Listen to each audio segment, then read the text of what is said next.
I was going to ask. I want to know why Marshall's wearing a tie this morning. Yeah, thank you. Tell him, Marshall. At 10:30, I'm running junior congregation. If you have any children, little grandchildren would like to attend, it's the place to be. Best place in the world. I don't have any more little grandchildren. He's just wearing a suit and tie. He's wearing the suit and the tie. He's not wearing any pants. That's what it is. That's right. No pants. I am. But you have to stand up. What about a pair of shorts? I was going I want to remind you that we live stream these. I know. I know that, but So just keep that in mind when you make your comments, please. No, hey, look, there are a lot of people that they've said that they've stood up and they were wearing their. I'm aware. An example to the young people here. I was just being funny. That's all. Yeah. Okay, so let's get started. Well, Rabbi, you do know that that all you have to do is dream. That's a song by the Elderly Brothers. That's why I did it. There you go. There you go. I figured you're too young for that, Everly Brothers. Yeah, but still, I like to put a little. Everly Brothers were beautiful. Okay, so playing around with the light in here. Let me tell you, Marshall, I just watched the movie, the Get On Up, the James Brown story. Yep. Yeah. I didn't realize how really, aside from stuff in his life and all, how great he was musically. He was very important in many ways. In many ways, yeah. Okay. So we're gonna start, and just looking at Genesis 41:8, we're about to go, we're literally starting Pharaoh's dreams. So Vayhi baboker. So let's look at this. Vayhi baboker. ותפעם רוחו וישלח ויקרא את כל חרטומי מצרים ואת כל חכמיה ויספר פרעה להם את חלומו. ואין פוטר אותם לפרעה. And that's the only verse that I brought. I brought a couple of the other verses later on to compare, but that's the only verse that I wanted to bring. So next morning, Vayhi baboker. So next morning, which means something happened at night, his spirit was agitated. So we're talking about Pharaoh, right? His spirit was agitated and he sent for all the magicians. So what happened right before this? What can you gain? What can you glean from what happened before this? He had his dreams. Yeah. And he couldn't sleep. Right. So he had his dreams, and the next morning, the Vatipa'em Rucho, and you already know that the rabbis are going to jump on Vatipa'em Rucho. What does it mean that his spirit was agitated? You know it. You just by people. We study together every Saturday morning, and by now you should be able to tell which phrases these rabbanim are going to jump on. So Vatipa'em Rucho is one of them. His spirit was agitated. And so what did he do when his spirit was agitated? If your spirit was agitated, what would you do? Send for magicians, of course. Send for magicians. Good, Mark. I like that. Okay, Well, Rabbi, we could say, as you often do, what's bothering Rashi? It could be why the word spirit. What was it really? His spirit? Was it not another part of his mind? Why the spirit? And what is Vatipa'em? What is that word Vatipa'em? Troubled. We're gonna pull that apart a little bit.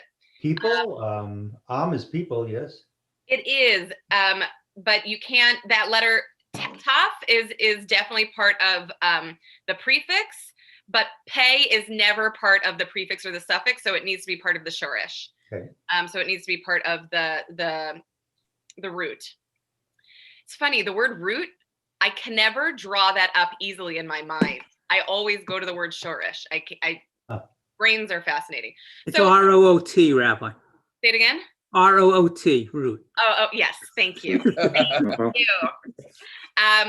So again, who would, if you had a bad dream, who would you send for? I mean, Mark made a joke, the magicians, but I had a really fascinating dream last night. A friend that I haven't seen in, that's not true. I saw her for a bris, but before that, 15 years, something like that.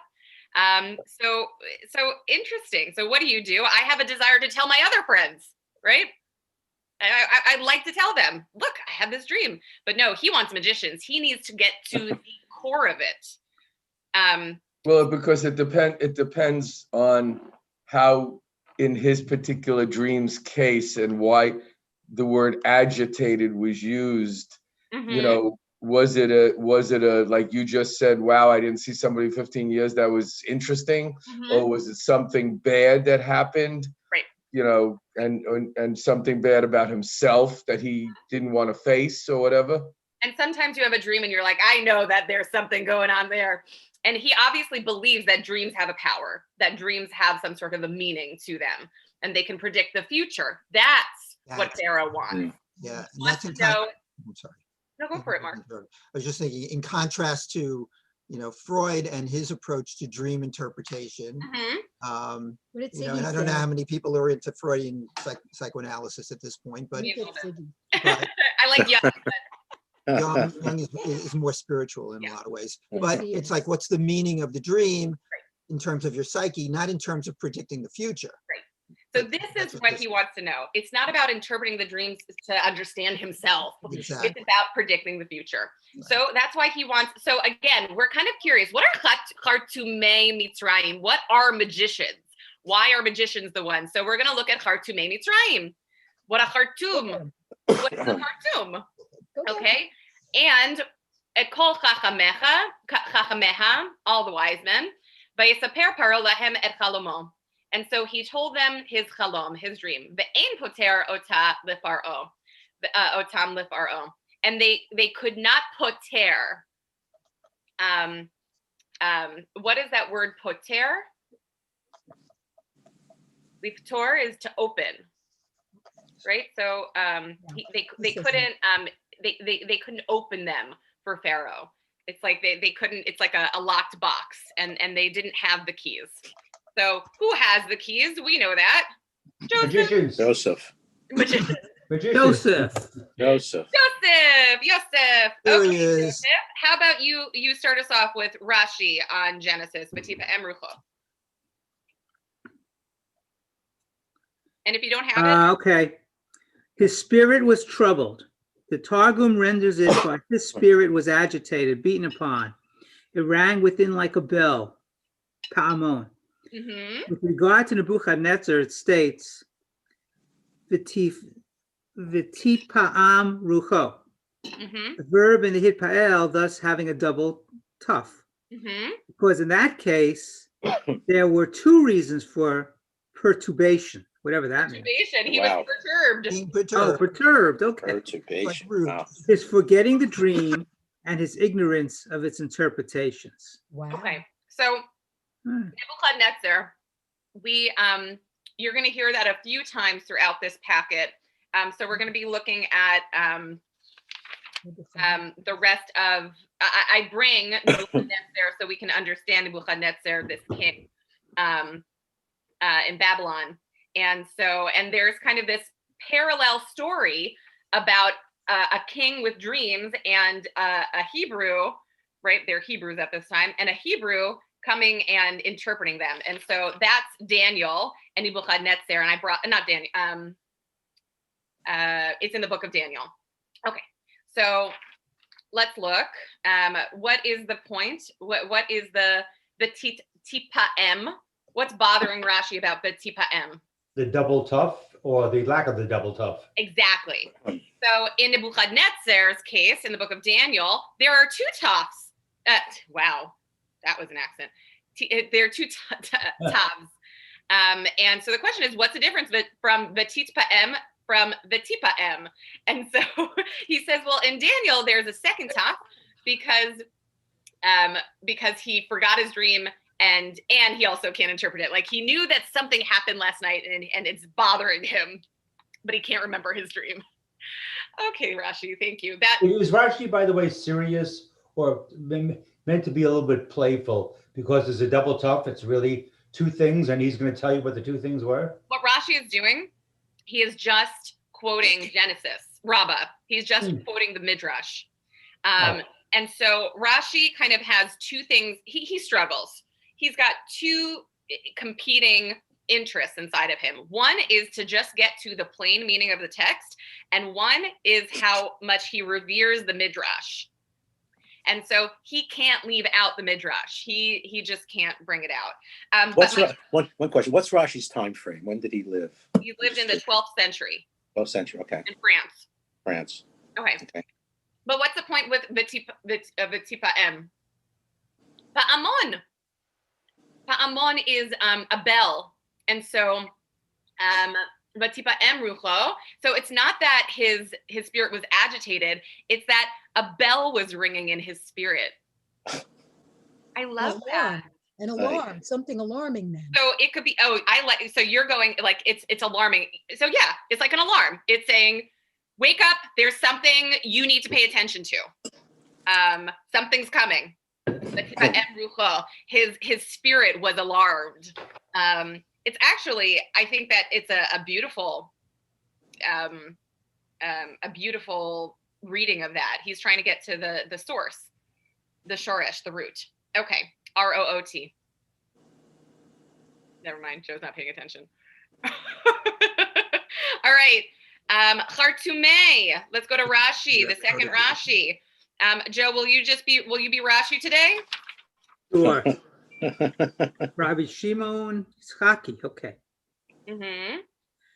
Okay. Engravers of hieroglyphics. So what are Chartumei Mitzrayim? What are Chartumim? Engravers of hieroglyphics, not magicians. Okay. It is a compound word. Batime. Oh. Batime. Those who excite themselves by means of the bones of the dead, because they inquire of the dead. Time used in this phrase means bones in Aramaic. In the Mishnah, what's a Mishnah? It should be Mishnah. Okay. we have a house that is full of Tamayim. Tamiyah, full of bones. Mm-hmm. So, okay.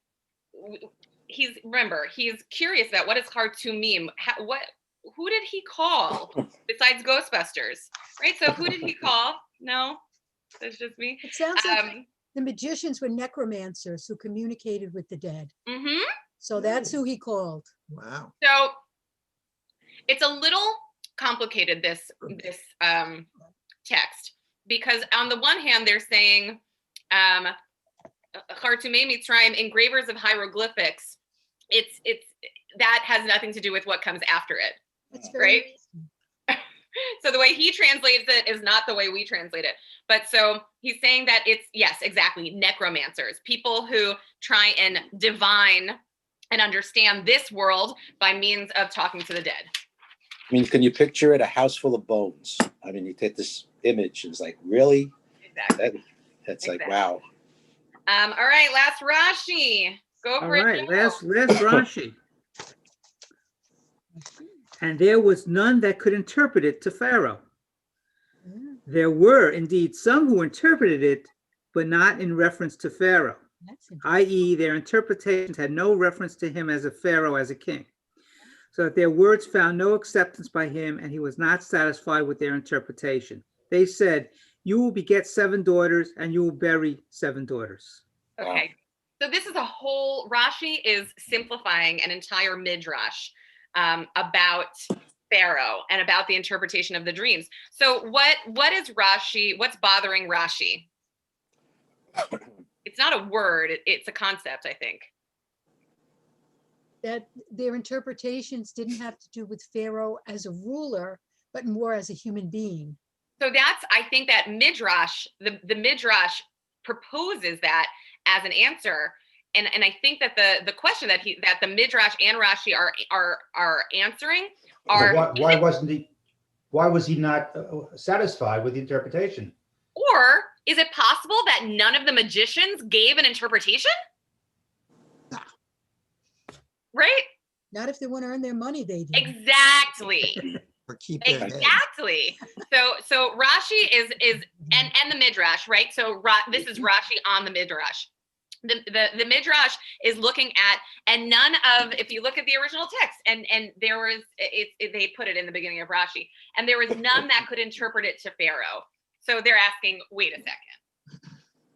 Are you telling me that not one of those magicians said anything to Pharaoh about his dreams, interpreting them.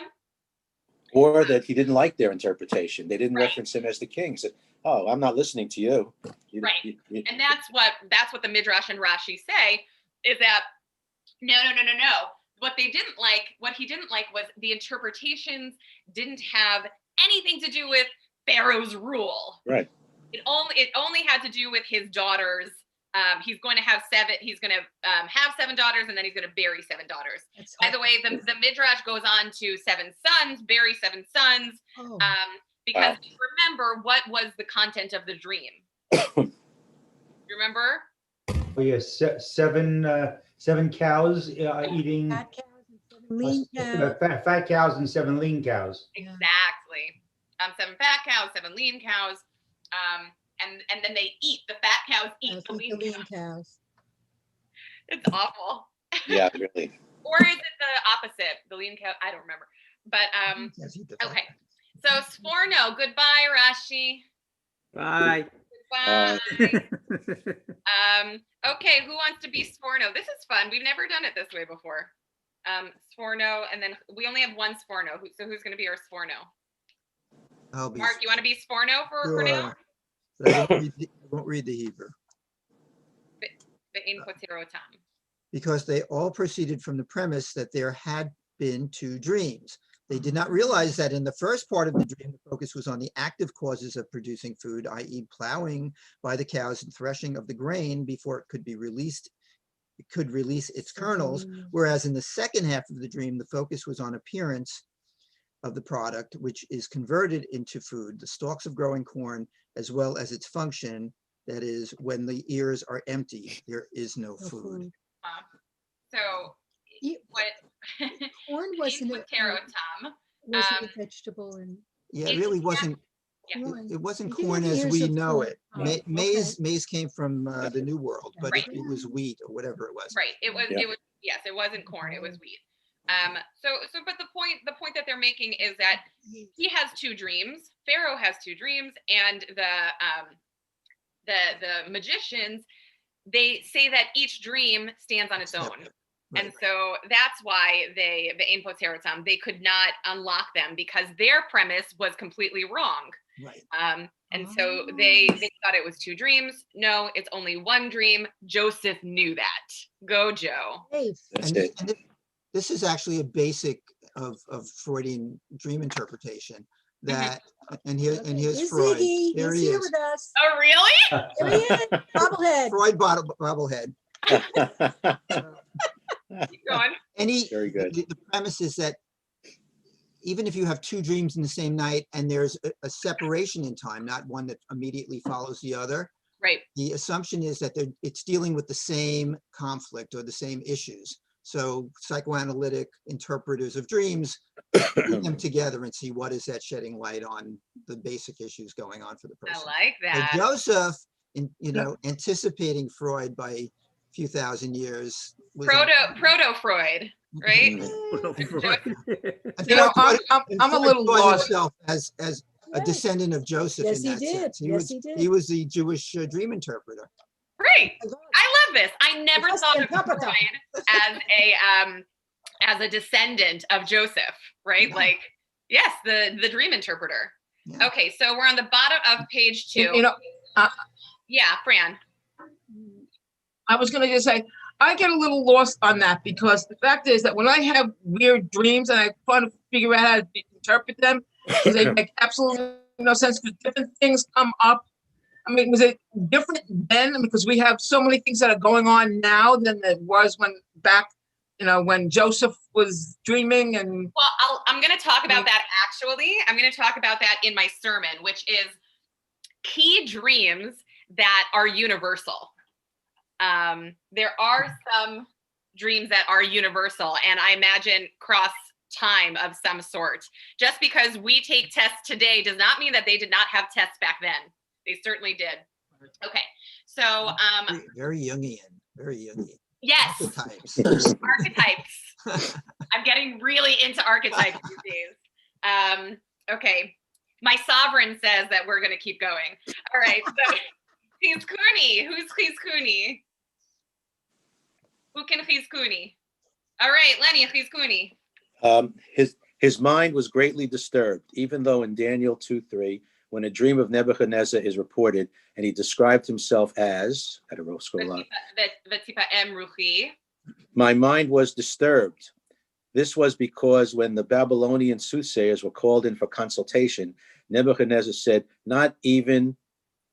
could not even remember what he had dreamed, as distinct from here, where Pharaoh had a clear recollection of the details of his dream.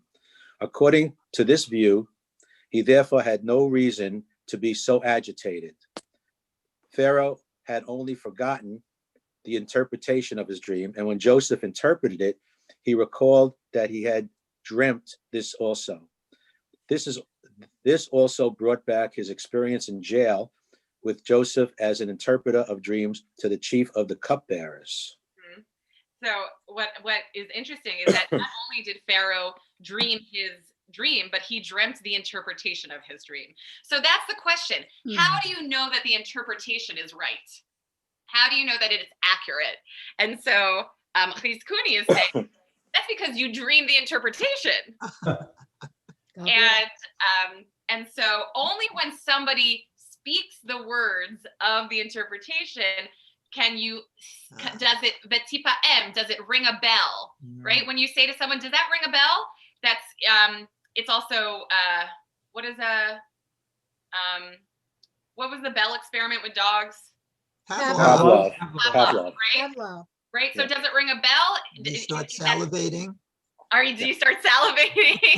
Exactly.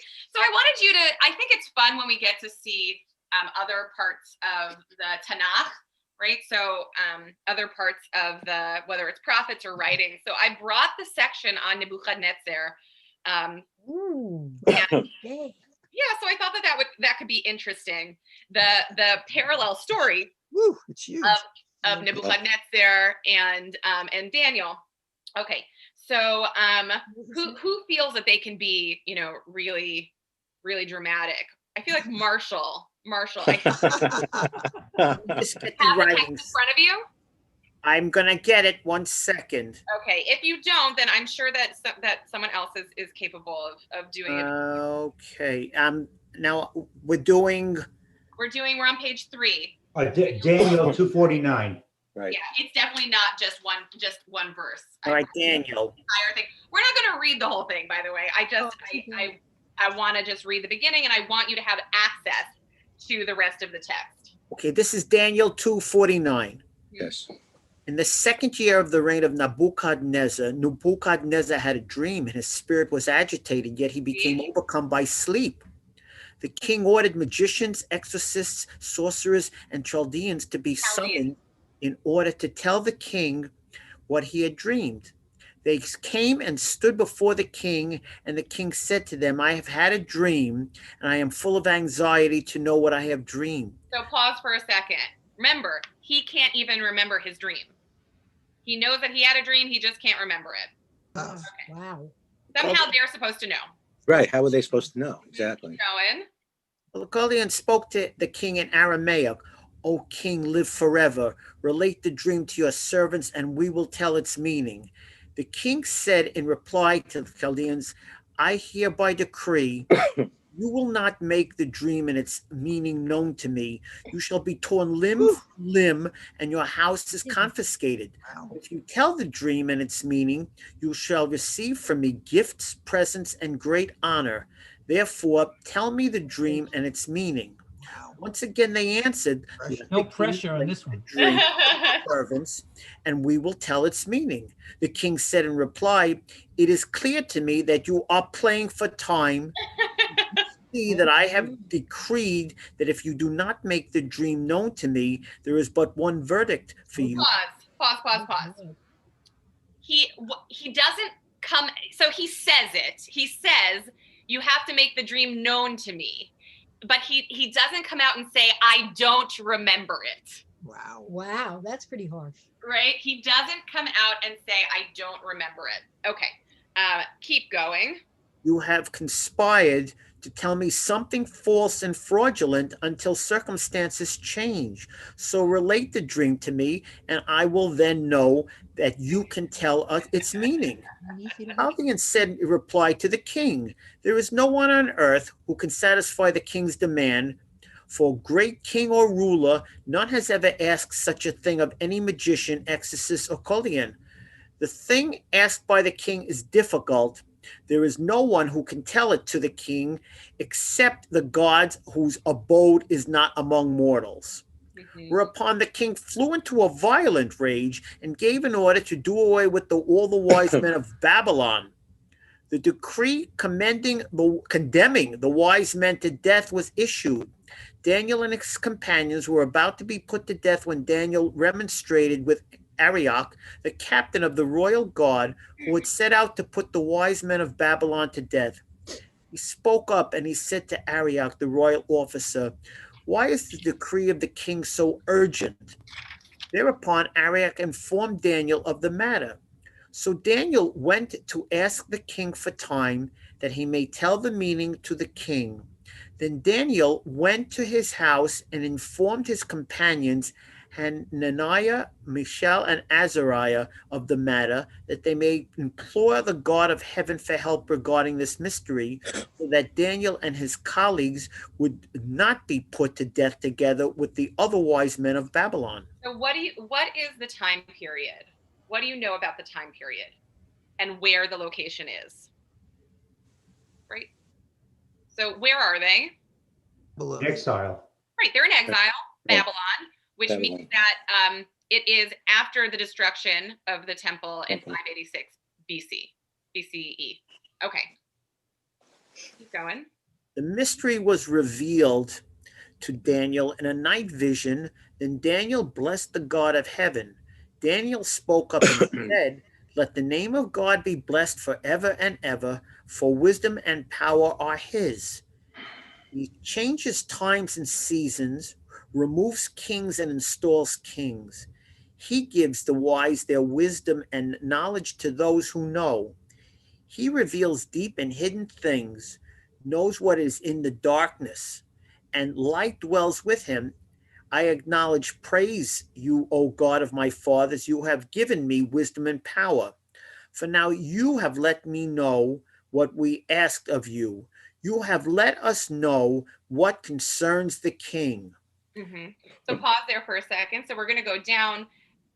Arioch rushes Daniel to the king, and Arioch says, I have found someone, the exiles of Judah, a man who can make meaning known to the king. And the king said in reply to Daniel, can you really make it known, really, to me, that the dream that I saw and its meaning? So the mystery about which the king has inquired, wise men and exorcists and all these people cannot tell the king. But he says, but there is a God in heaven who reveals mysteries, and he has made known to King Nebuchadnezzar what it is to be at the end of days. So this dream, by the way, is a premonition about what the end of days is going to look like.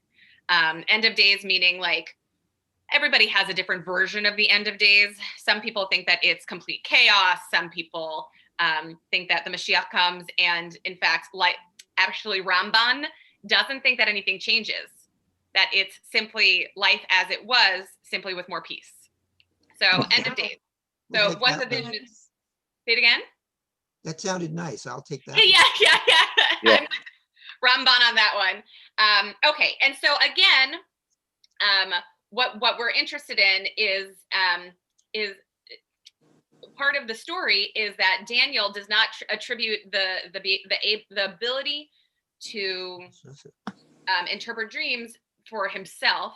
He says it's Adonai, it's God. And by the way, Joseph does the same thing, doesn't he? Yep. Turn the page over. We're on page 5. And if you look, Genesis 41, 15 to 17. Rebecca, would you mind reading that? And Pharaoh said to Joseph. And Pharaoh said to Joseph, I have had a dream, but no one can interpret it. Now I have heard it said of you that for you to hear a dream is to tell its meaning.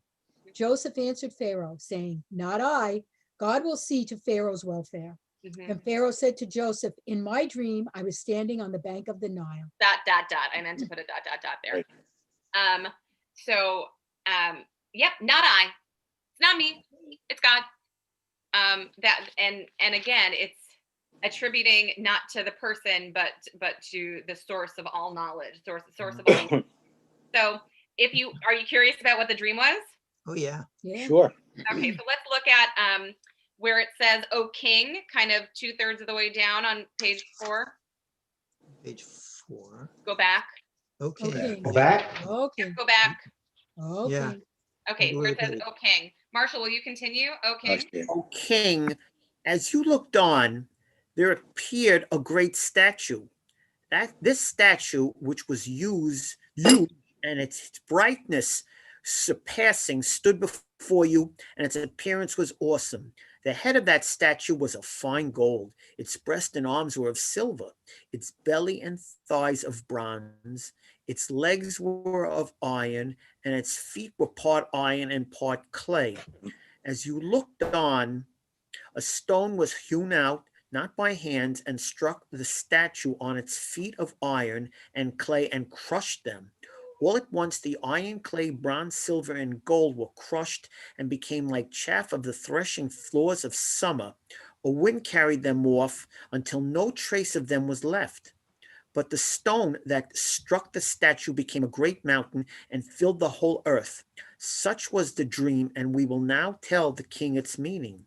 You, O King, King of kings, to whom the God of heaven has given kingdom, power, might, and glory, into whose hands he has given men, wild beasts, and the fowl of heaven, wherever they may dwell, and to whom he has given dominion over them all. You are the head of gold. But another kingdom will arise after you, inferior to yours, then yet a third kingdom of bronze, which will rule over the earth. But the fourth kingdom will be as strong as iron, just as iron crushes and shatters everything, and the iron that smashes, so it will crush and smash all these. You saw the feet and toes, part potter's clay and part iron. That means that it will be a divided kingdom. It will have only some of the stability of iron, inasmuch as you saw iron mixed with common clay. And the toes were part iron and part clay. That means the kingdom will be in part strong and in part brittle. You saw iron mixed with common clay. That means they shall intermingle with the offspring of men, but they shall not hold together, just as iron does not mix with clay. And in the time of those kings, the God of heaven will establish a kingdom that will never be destroyed, a kingdom that shall not be transferred to another people. It will crush and wipe out all these kingdoms, but shall not itself last forever. But shall itself last forever. Well, shall itself last forever. Thank you. Just as you saw how a stone was hewn from the mountain, not by hands, and crushed by iron, bronze, clay, silver, and gold. The great God has made known to the king what will happen to the future. The dream is sure and its interpretation reliable. Pause for a second. I love that last line. I'm right. Right? Well, it's a good interpretation. Right. Just so you know, I'm right. You know, it's reliable. God is informing him, so of course he's right. Right. So let's see what Nebuchadnezzar does. Then King Nebuchadnezzar prostrated himself and paid homage to Daniel and ordered that a meal offering and pleasing offerings be made to him. The king said in reply to Daniel, "Truly your God must be the God of gods and Lord of kings and revealer of mysteries, to have enabled you to reveal this mystery." The king then elevated Daniel and gave him many gifts and made him governor and the whole province of Babylon, and chief prefect of all the wise men of Babylon.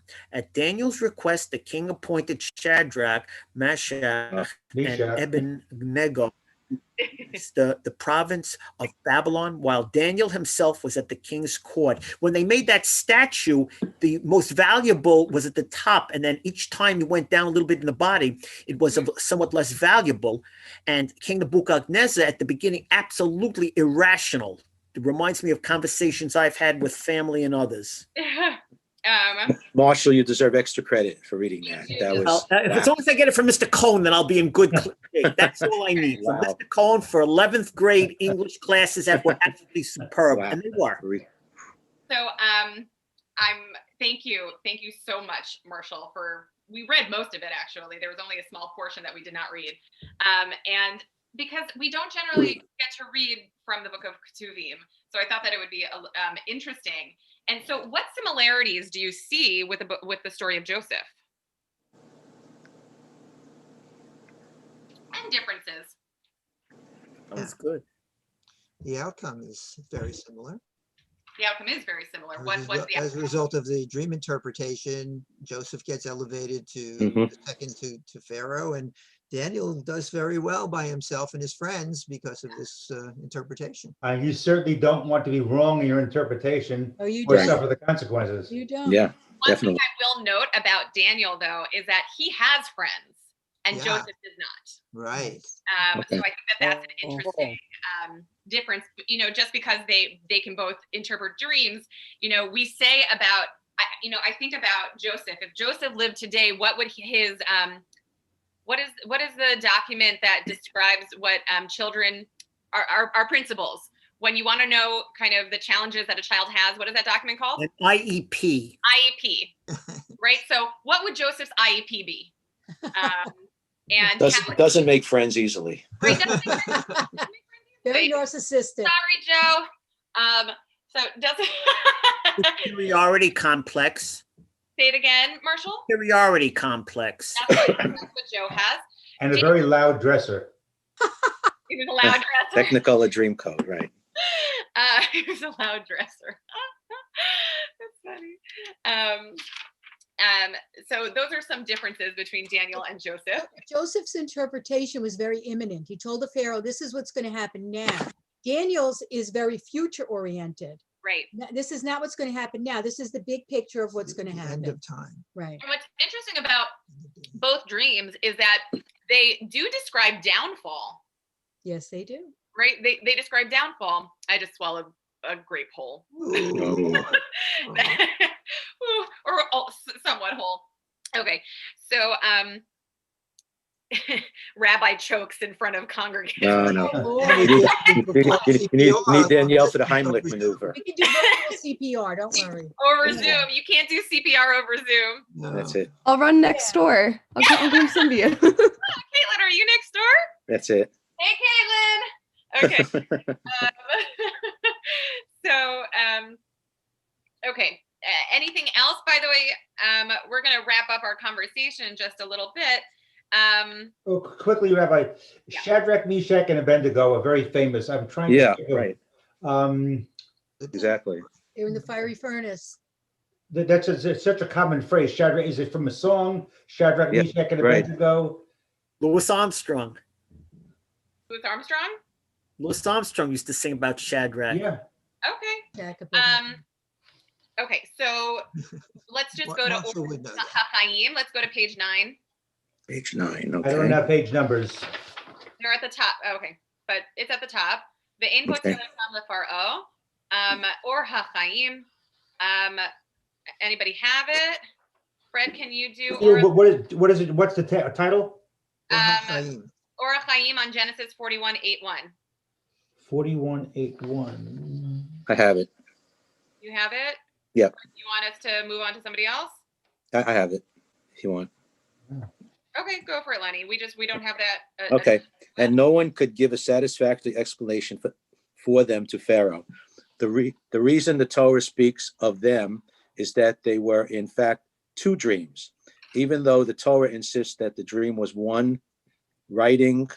When it came to describing the interpretation, the Torah speaks of, meaning there were no interpretation for two dreams. Yeah. So it speaks of Otam.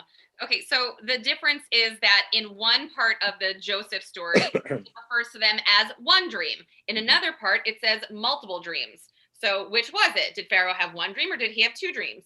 And that's where the conversation about, well, the magicians thought that it were two dreams, meaning there was only one interpretation for the dreams, for the two dreams. And let's just finish off with the last page, the last text. Rabbeinu Bachya. Fred, do you have that? Our sages? Yeah, our sages. Our sages in Breshit Rabbah 89:7 use this incident to explain the meaning of Proverbs 14:6. A scoffer seeks wisdom in vain, but knowledge comes easily to him who is understanding. The scoffer referred to by Solomon is Pharaoh, whereas the easily acquired knowledge is a reference to Joseph.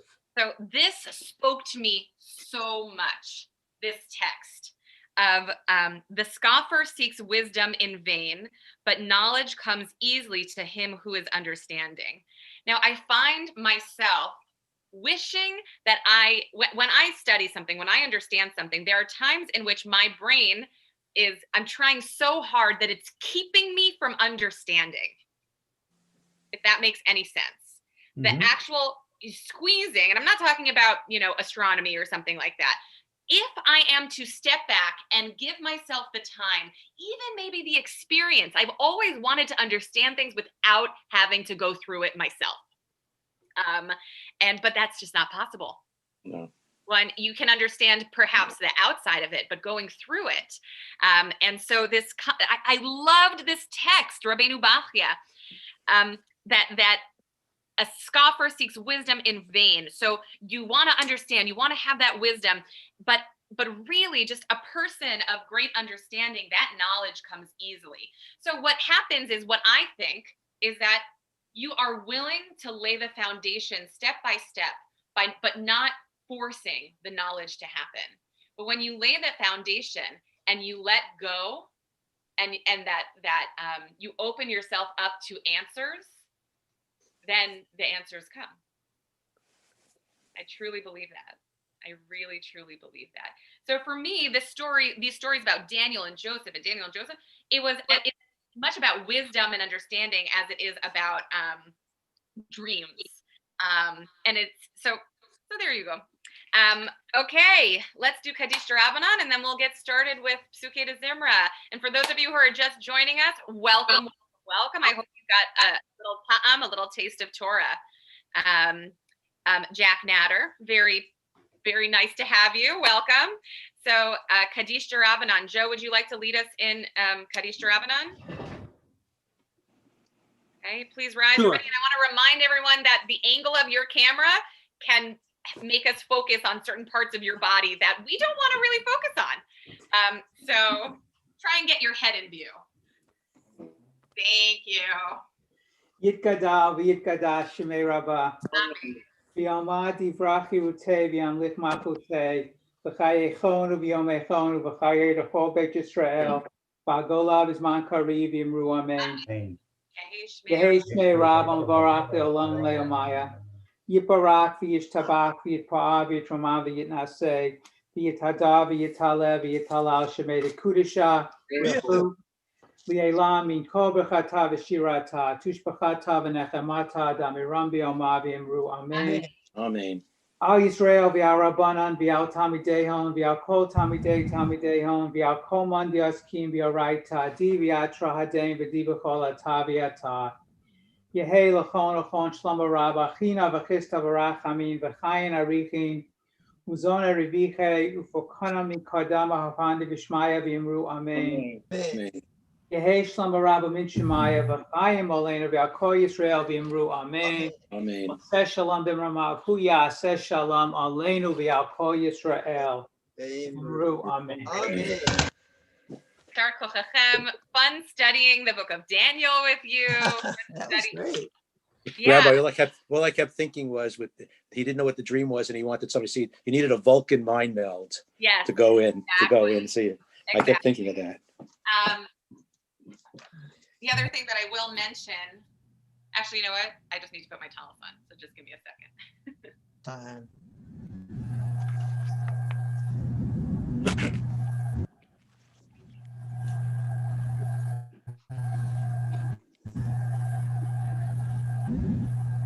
I actually kind of need to shift my energy a little bit.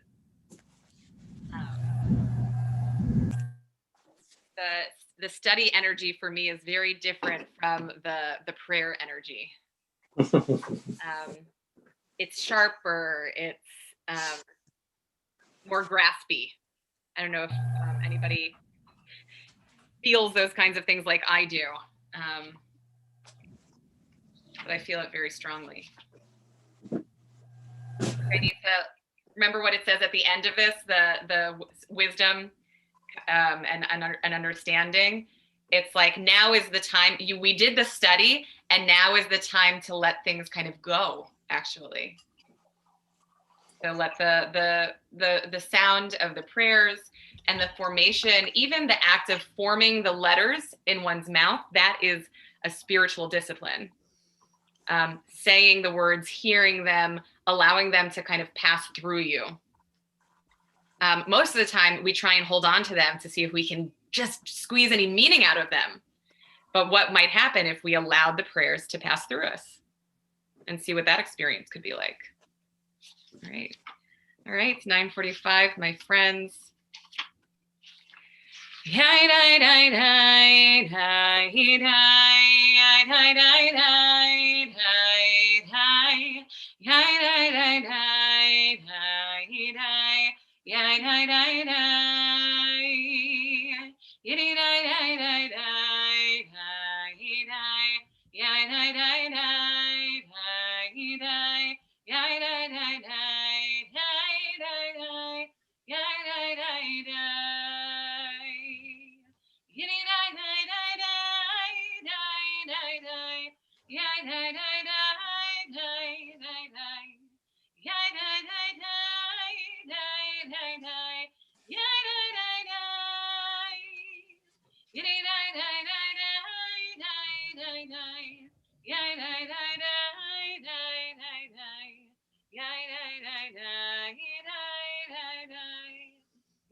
We rise, page 65.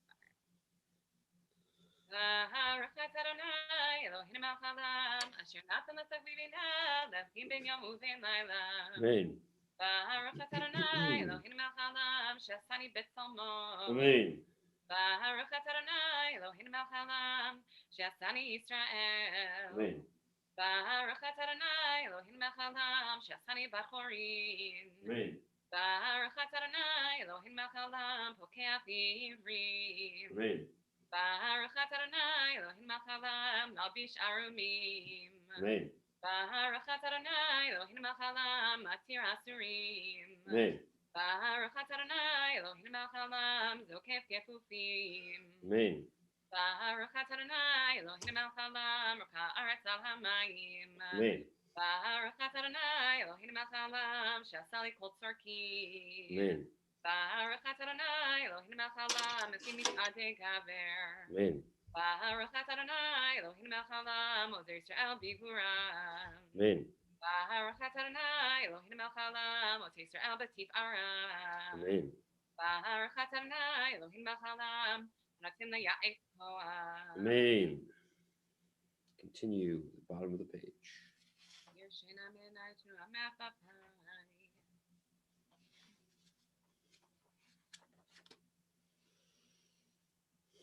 L'tzeneinu yom kol yom, l'chen al chesed l'rachamim, b'nechem nekoreinu, tigleinu chasadim tovim.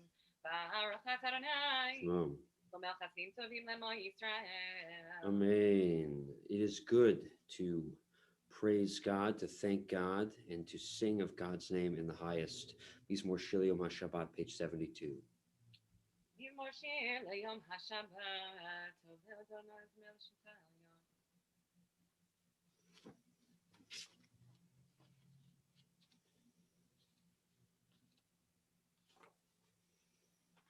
Yenuzun b'seva, t'shenim ranim miu, l'adgik yasher Adonai, tzriv lo v'atabo. Continue on page 81, Psalm 30. Mizmor shir, chanukah habayim leDavid. Armim chanai ki t'itani l'asimach to'evai li, Adonai Elohai shivat elecha tiper'eni. Nahilita min sh'ol nafshi. God, you lifted my soul from death. Chitani mi ardivor. You pulled me from the deepest pits of my life. You let me know that life was possible again.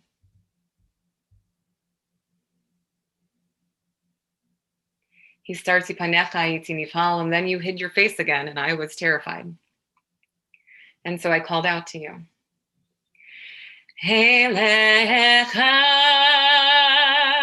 Adonai Ekra, Ve'el Adonai Etchanan. Helecha Adonai Ekra,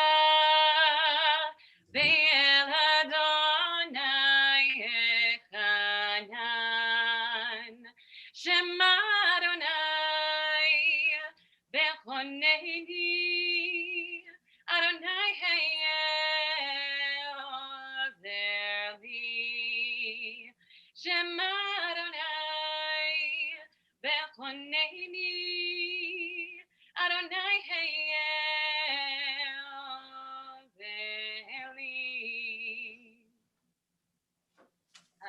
Fakta Mispedi Lamacholi Titakta Sakib Tazrani Simcha Lemani is the Merchach Bavlayadom Anai Lahayla Lam Odeka Kadisha Tom Warner's Kaddish is found on page 82.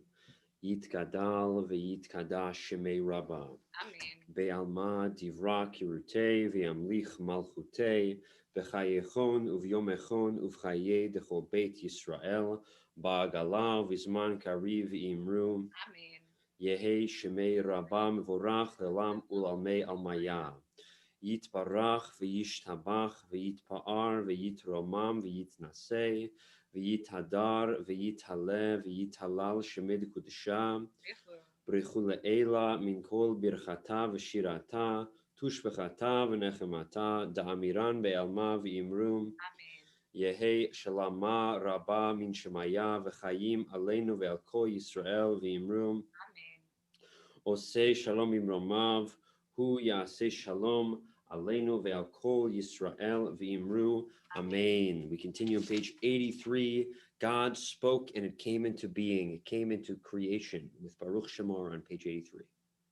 Please rise if you're able. Baruch Shemar Vayalda Baruch Baruch Sevrishi Baruch Merav Yaseh Baruch Ozem Kayem Baruch Marchem Al Haaretz Baruch Marchem Al Bria Baruch Meshalem Tzarav Teleraya Baruch Kaylen Bakem Lanetzach Baruch Vodem Matzil Baruch Shemar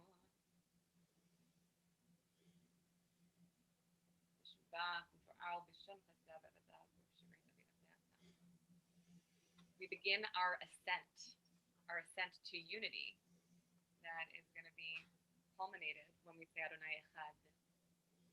And that oneness is going to take us into the Amidah later on. Yachid Cheolamim Melch Mishbach Varat Yashmo Agadol Baruch Adonai Melal Batishbachot. Amen. We continue, maybe seated on page 96. Every day I praise you, exalting your glory forever. Ashrei.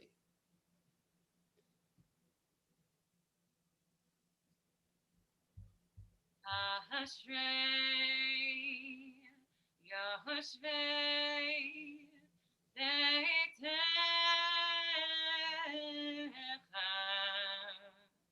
Ahad Yanucha Ahad Yanucha Sela Ashrei Yoshvei Beitecha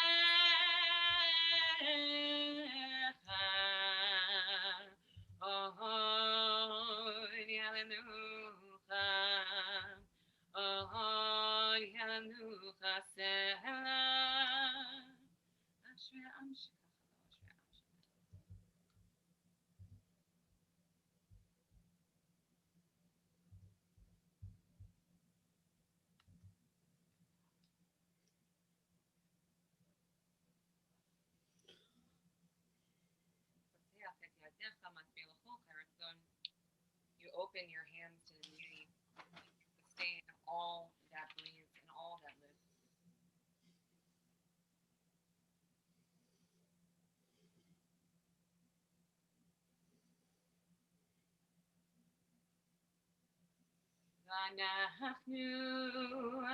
Nevarech ya mehata ve'ad olam. Hallelujah, hallelujah. Hallelujah. Let us praise God. Psalm 150 on page 100. Hallelujah. Hallelujah, hallelujah, hallelujah, hallelujah.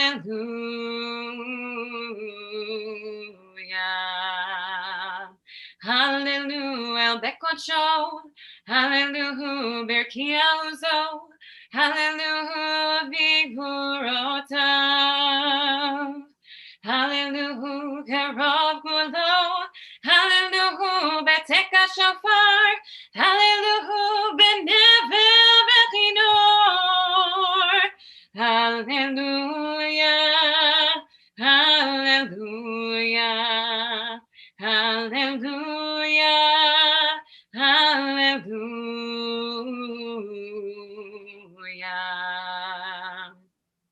Hallelujah, betofu machol, hallelujah, beminhim be'ugav, hallelujah, betiltalei shama, hallelujah, betiltalei trua, kol anshama tehallelujah, kol anshama tehallelujah, hallelujah, hallelujah. Hallelujah, hallelujah, hallelujah, hallelujah, hallelujah, hallelujah.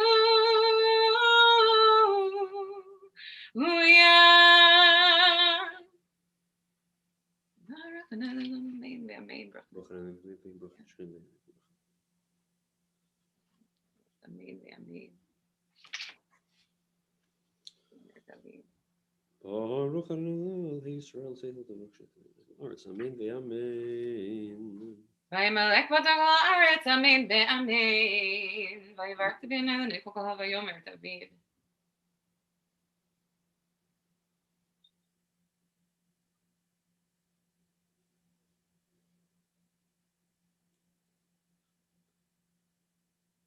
Ata hu Adonai Elohim asher bacharta be'Avram v'hotzeito me'or kasdim samta shmo Abraham matzat levon eman lefanecha v'charot imo abrit.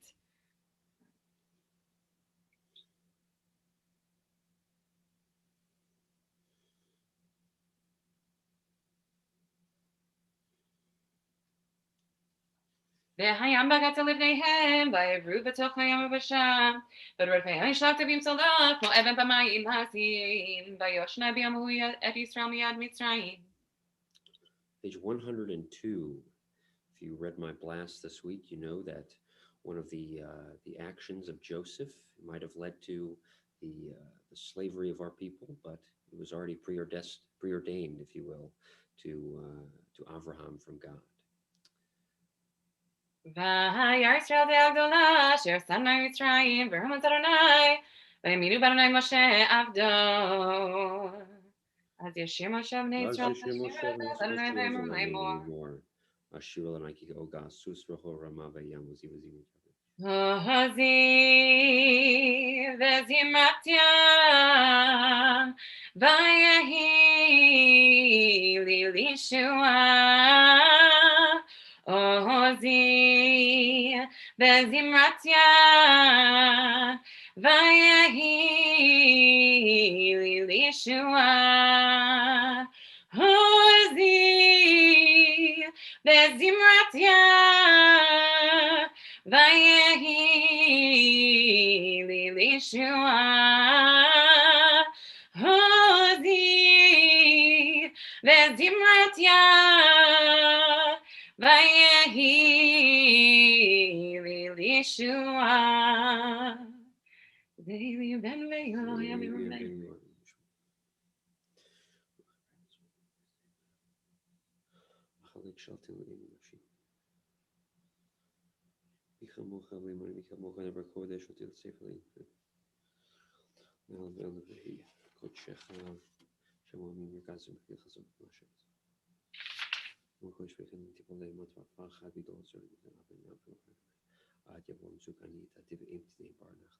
People aleichem.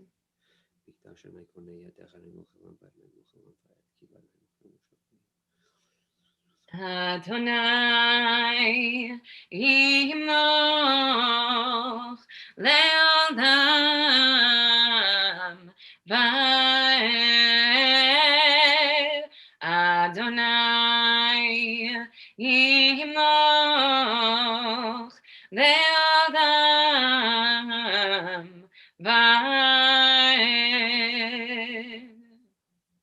Ki l'Adonai melech haMashav v'goyim, ba'alu Moshe bartu l'shpadarisaf, v'aytal l'Adonai hamelucha, v'ayadnai l'melech v'aretz, v'yamahu yanai echad u'shmo echad.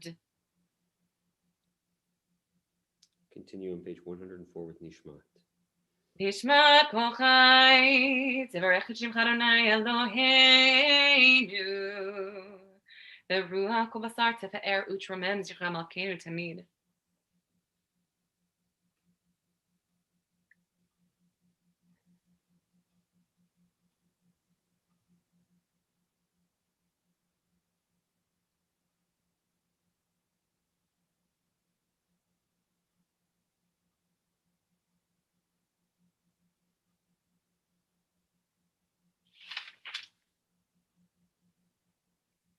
Shema shentachta be'apinu v'lashon asher samta b'finu. Hem yodu v'yivarchu v'yishamchu v'yifaru v'yirumu v'yiritu v'yishu v'yimnuchu et shemcha malkeinu.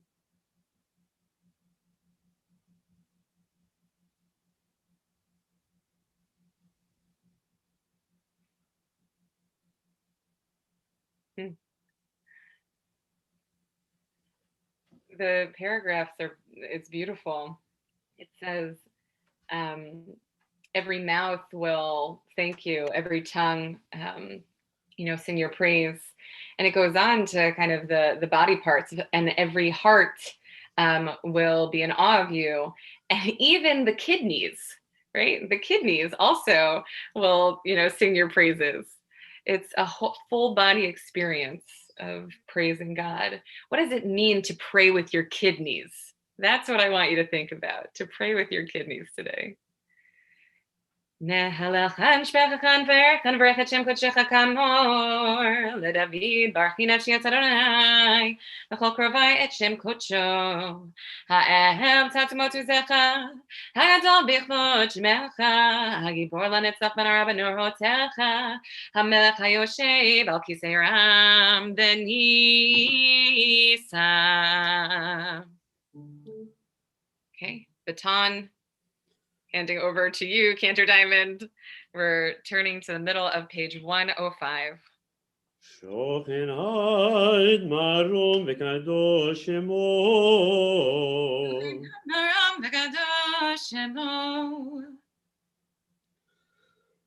Befi Shem Titalal Uvdivrei Tzedachim Titparach Uvelshonech Hasim Tromam ובקרב קדושים תתקדש, ומקלות רבבות עמך בית ישראל, לשבחו דור ודור. שכן חובתך יצורים, לפניך אדוני אלוהינו ולאבותינו, להודות, להלל, לשבח, לפעל, רומם, להדר, לברך, להעלה ולקלס על כל דברי שבט תשבחות דוד בן ישי עבדך משיחך ישתבח שמך לעד מלכנו.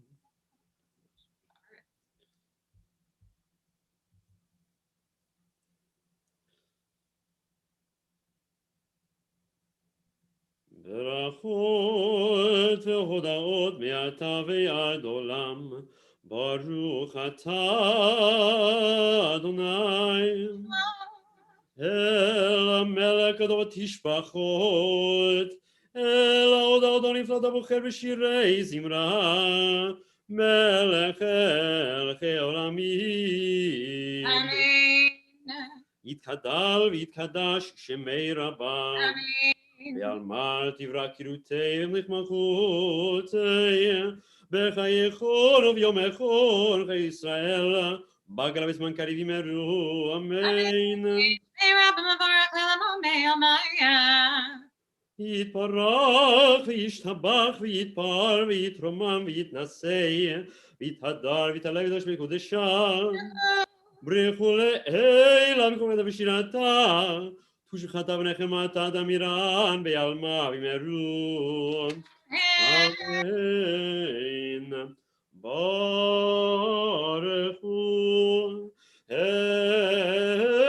Adonai המבורך.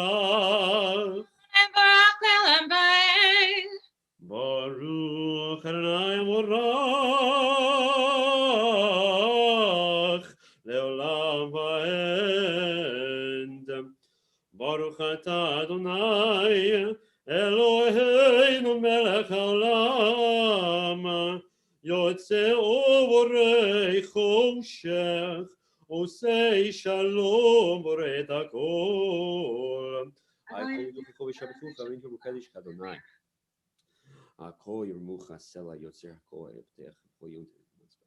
וברקיע הלוני רקיע מוציא חמם. אמיר לעולם כולה ולשובע ושברה. המאיר לארץ לעדים עליה ברכים טבו מחדש וכל יונתן מעשה בראשית. המלך המרמן לבדו מאז המשובח ומבואר מייסד מת עולם. אלוהי אלוהים רחמך רבים רחמים.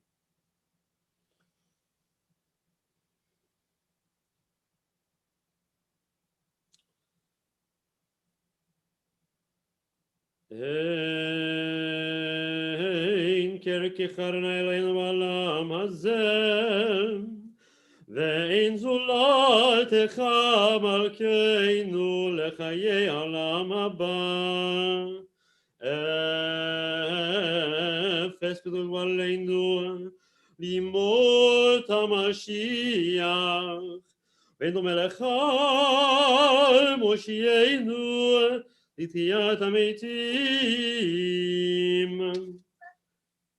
אל אדון על כל המעשים, ברוך ומבורך בפי כל נשמה, כולו וטובו מלא עולם, דעת ותבונה סובבים אותו, המתקהל על חיות הקודש, נדר בכבוד על המרכבה, זכות ומשול לפני כיסו, חסד ורחמים לפני כבודו, טובים מאורות שם ברא אלוהינו, שרה מדעת תבינה וכסכל, כוח וגבורה נתן בהם, להיות מושלים בקרב תבל, מלאים זיו ומפיקים נוגה, נאה זיוום בכל העולם, שמחים בצאתם וששים בבואם, עושים בהם הרצון קונם, פר וכבוד נותנים לשמו, צולה ורינה לזכר מלכותו, קרא לשמש, ויזרח אורה והתקין צורת הלבנה, שבח נותנים לו, קוצבה מרום, תפארת וגדולה, סרבים ויופנים וחיות הקודש. עונה קרא ליום השבת, זה שבת השביעי השביעי, שבו שבת כמלאכתו ביום השביעי משובח מזמור של יום השבתו, לפיכך יברכו לכל יצוריו. המנחיל מנוחה ליום ישראל בקדושתו ביום הקודש, שמך לקדש ויזרח מלכנו יתפאר בשמיים בארץ מתחת, תתפרק צורמנו במראה אור שברך הסלע. תתפרק צורנו מלכנו ועלי כתוב איש לבש פחד מלכנו בשבת.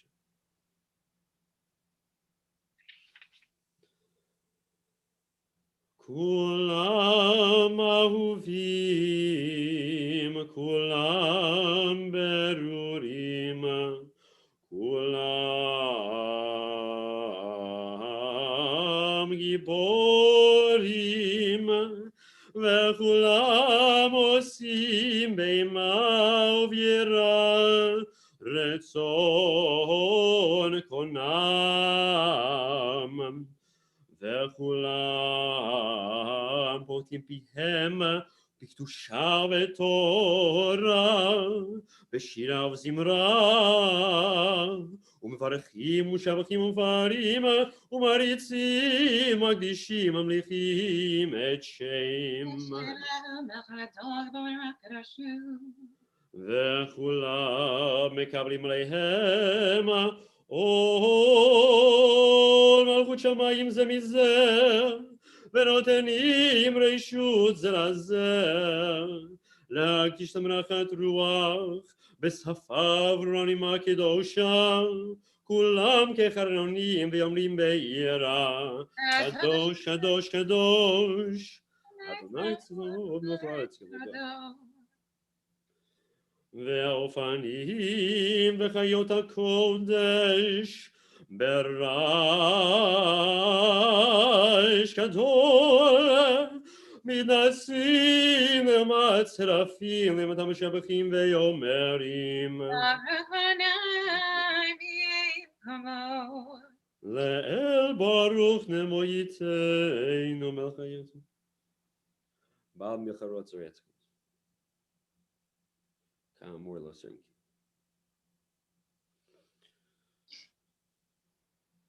ועושה אורים גדולים כי לעולם חסדו אור חדש על ציון תאיר אור חדש על ציון תאיר אור חדש על ציון תאיר אור חדש על ציון תאיר ונזכה כולנו מהרה לאורו ונזכה כולנו מהרה לאורו ברוך אתה אדוני יוצר המאורות עבר באבטנו אדוני אלוהינו חמד אבינו הרחמן Prepare ourselves for the Shema. ותהי בליבנו להבינו להשכיל לשמוע ורענן בתורתך ועבדת מצוותיך כי בשם קודשך הגדול תחת נגיד סופר והביאנו לשלום מארבע כנפות הארץ ותוליכנו קומי לארצנו כי יהיה בו ישועות אתה ובנו בחרת מכל עם ולשון וקרבתנו לשמך גדול סלע באמת להודות לך ויחרך ביאהבה ברוך אתה אדוני הבוחר בעמו ישראל באהבה שמע ישראל אדוני אלוהינו אדוני אחד ברוך שם עולם ועד ואהבת את אדוני אלוהיך בכל לבבך ובכל נפשך ובכל מאודיך והיו הדברים האלה אשר אנוכי מצווך היום על לבביך ושננתם לבניך ודיברת בם בשבתך ובביתך ובלכתך בדרך ובשוכבך ובקומך וקשרתם להיות על ידיך והיו צדפות בין עיניך וכתבתם על מזוזות ביתך וישעריך והיה אם שמוע תשמעו אל מצותי אשר אנוכי מצווה אתכם היום להמה את אדוני אלוהיכם לעובדו ולכם כל נפשכם ותשמעו בידיהם אלוהים לכם להשתחוות וחרף עיני בכם בצער שמי לא יהיה מטר בידכם לא תיתן את יבולה ידעתם מהירה מעל הארץ הטובה אשר אני נותן לכם שמתם את עיניכם ושרתם להיות על ידיכם לטפות בעיניכם לימדתם אותם את עיניכם לדבר בשבתך ותעמסו ביתך וישעריך למען יראיכם לפני פניכם על האדמה אשר נשמע לבתיכם לתת להם כמי השמיים על הארץ ויאמר אדוני משה לאמור דבר אל בני ישראל ואמרת עליהם ויעשו להם ציצית על כנפי בידיהם לדורותם ולנו על ציצית הכנף תתכלת אליכם לציצית וראיתם אותו וזכרתם את כל מצוות אדוני ועשיתם אותם ולא תטורו אחרי לבבכם ואחרי עיניכם אשר אתם שונאים אחריהם למען תזכרו ועשיתם את כל מצוותיי והייתם קדושים לאלוהיכם אני אדוני אלוהיכם אשר הוצאתי אתכם מארץ מצרים להיות לכם לאלוהים אני אדוני אלוהיכם אמת טוב את הדבר הזה עלינו לעולם ועד אמת עולם מקינו ודור ודור קיים, ושמו קיים, וכי סונכו למלכות אמונה תולעת קיימת. ודבריו חיים קיימים ורחמנים לעולם. על אבותינו לכל בנינו, כל דורותינו ועל דורות זרע ישראל עבדיך. We release our tzitzit. אמת שאתה אדוני אלוהינו ולאבותינו, מלכנו מלך אבותינו, גואלנו ולאבותינו יצור ישועתנו, פודם ציל בשמך, אין אלוהים זולתך.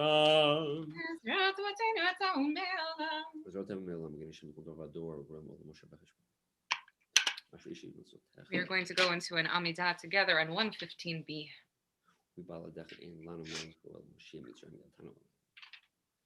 ים סוף בקעת וזיתים טבעת ודידים העברת ויחסו מים צריהם אחד מהם לא נותר. על זאת שבקו אהובים ברכות עוד לשם מלך הים. רם ונישא גדול ודורם משפיל שבא מוצאי עשרים פודי ענבים ויעזר דלים ועונה לעמוד.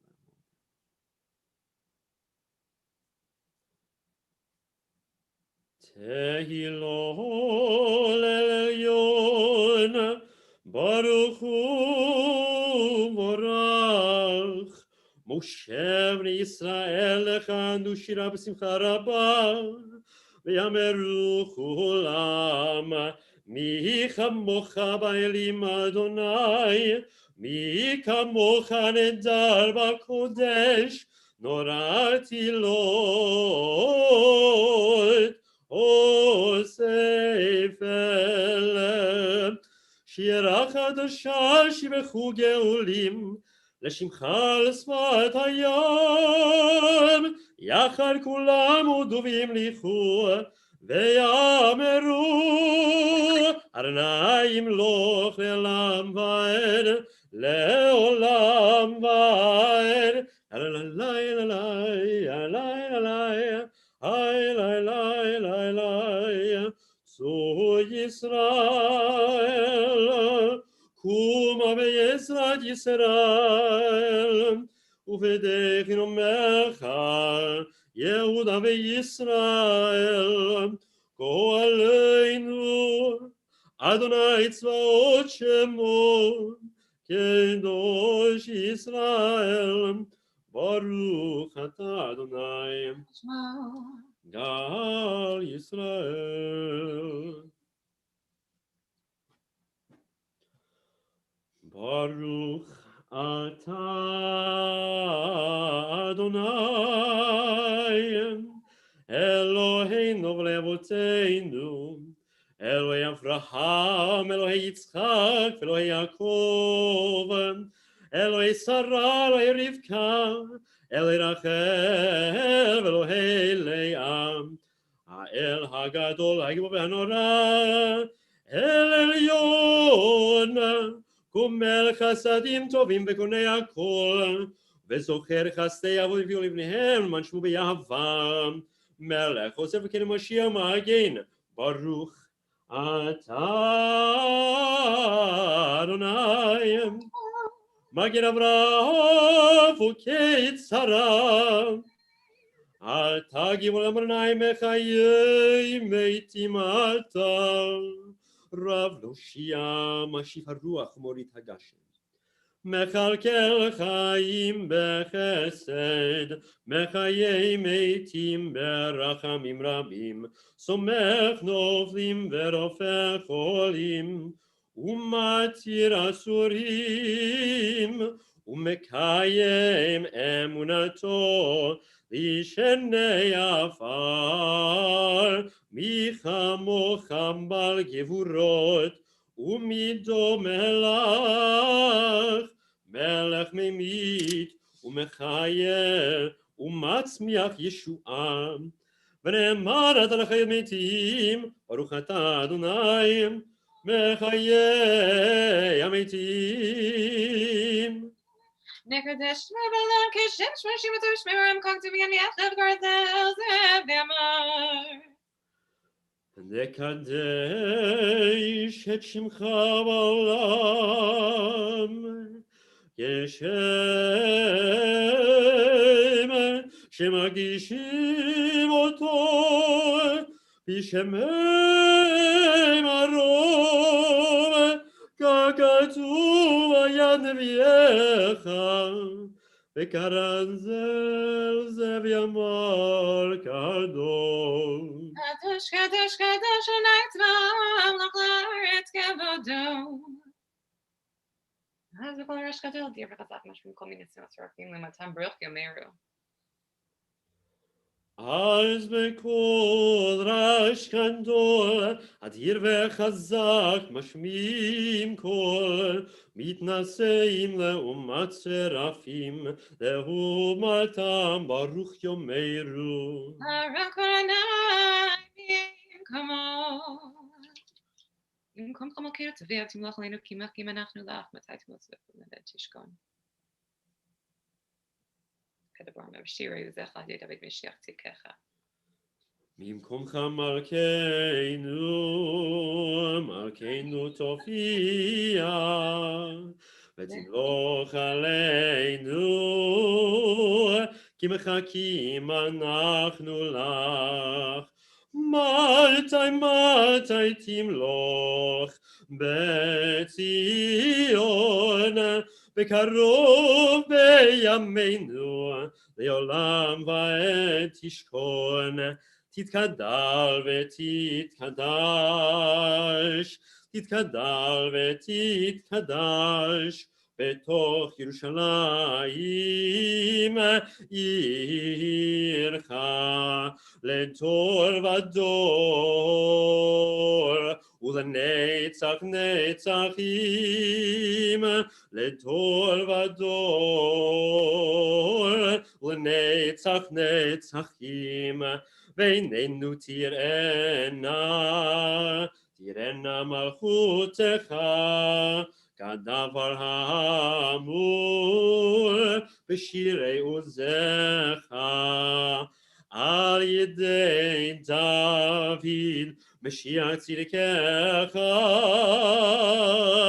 על ידי דוד משיח צדקך.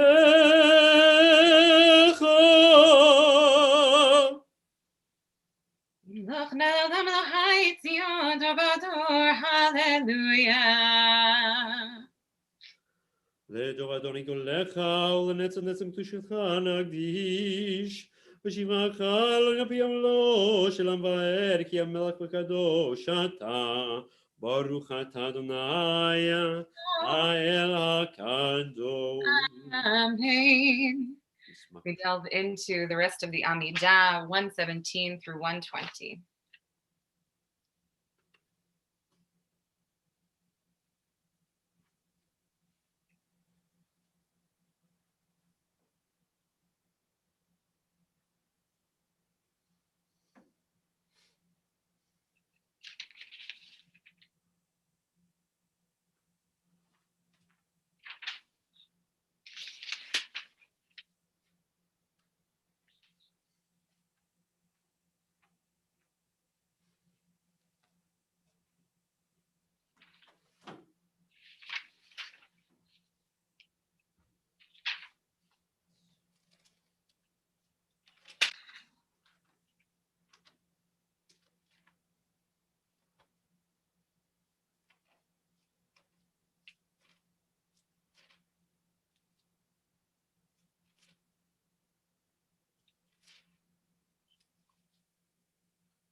Continue page 138. יתקדל ויתקדש כמרבם, בעלמא דירקטיבים לך מלכותי, בחיי חורב ישראל, בעגלה בזמן קריב ימרו, אמן. יהי שמי רבם יבורך, לעולם עולמי יתברך. ויתברך וישתבח ויתבר פתאום ויתנשא ויתהדר ויתעלה ויש מקודשיו וכולי אלה מכל קדוש שירתה תושבחתה ורחמתה דם ירן בימיו ימרו תתקבל צאן ועוד נכו ישראל קודם עוון ושמיא וימרו יהי שלמה רבה מן שמיא וחיים על רצו וימרו עושה שלום במרומיו, הוא יעשה שלום עלינו, וילכו ישראל, ואמרו אמן. יעשה שלום, שלום עלינו, ילכו ישראל, יעשה שלום, שלום עלינו, ילכו ישראל, יעשה שלום, שלום עלינו, וילכו ישראל, יעשה שלום, שלום עלינו, וילכו ישראל, ימרו אמן. Koach. Page 139, we are about to enter into our steeping ourselves in Torah. And so we honor the Torah reading, although we cannot be in person. So we turn to 139 to begin our process of seeking wisdom from Torah. Ein kamocha v'Elohim Adonai, ve'en kemaasecha, malchutecha malchut, kol olamim, u'memshaltecha, bechol dor v'dor. Adonai melech, Adonai malach, Adonai yimloch, Le'olam va'ed, Adonai oz le'amo yitein, Adonai yivharech, et amo v'shalom, av harachamim, eitiv avirtzoncha, et Zion, tivnei chomot, Yerushalayim, kivecha levan batachnu, melech eram benisa, Adon olamim.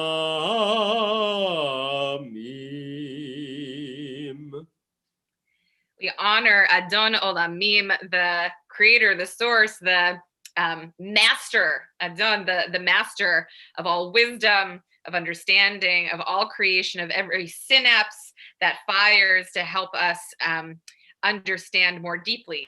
And so we're going to close our Sidurim. We're going to move into our Chumash. So if you have a Chumash, go and get it.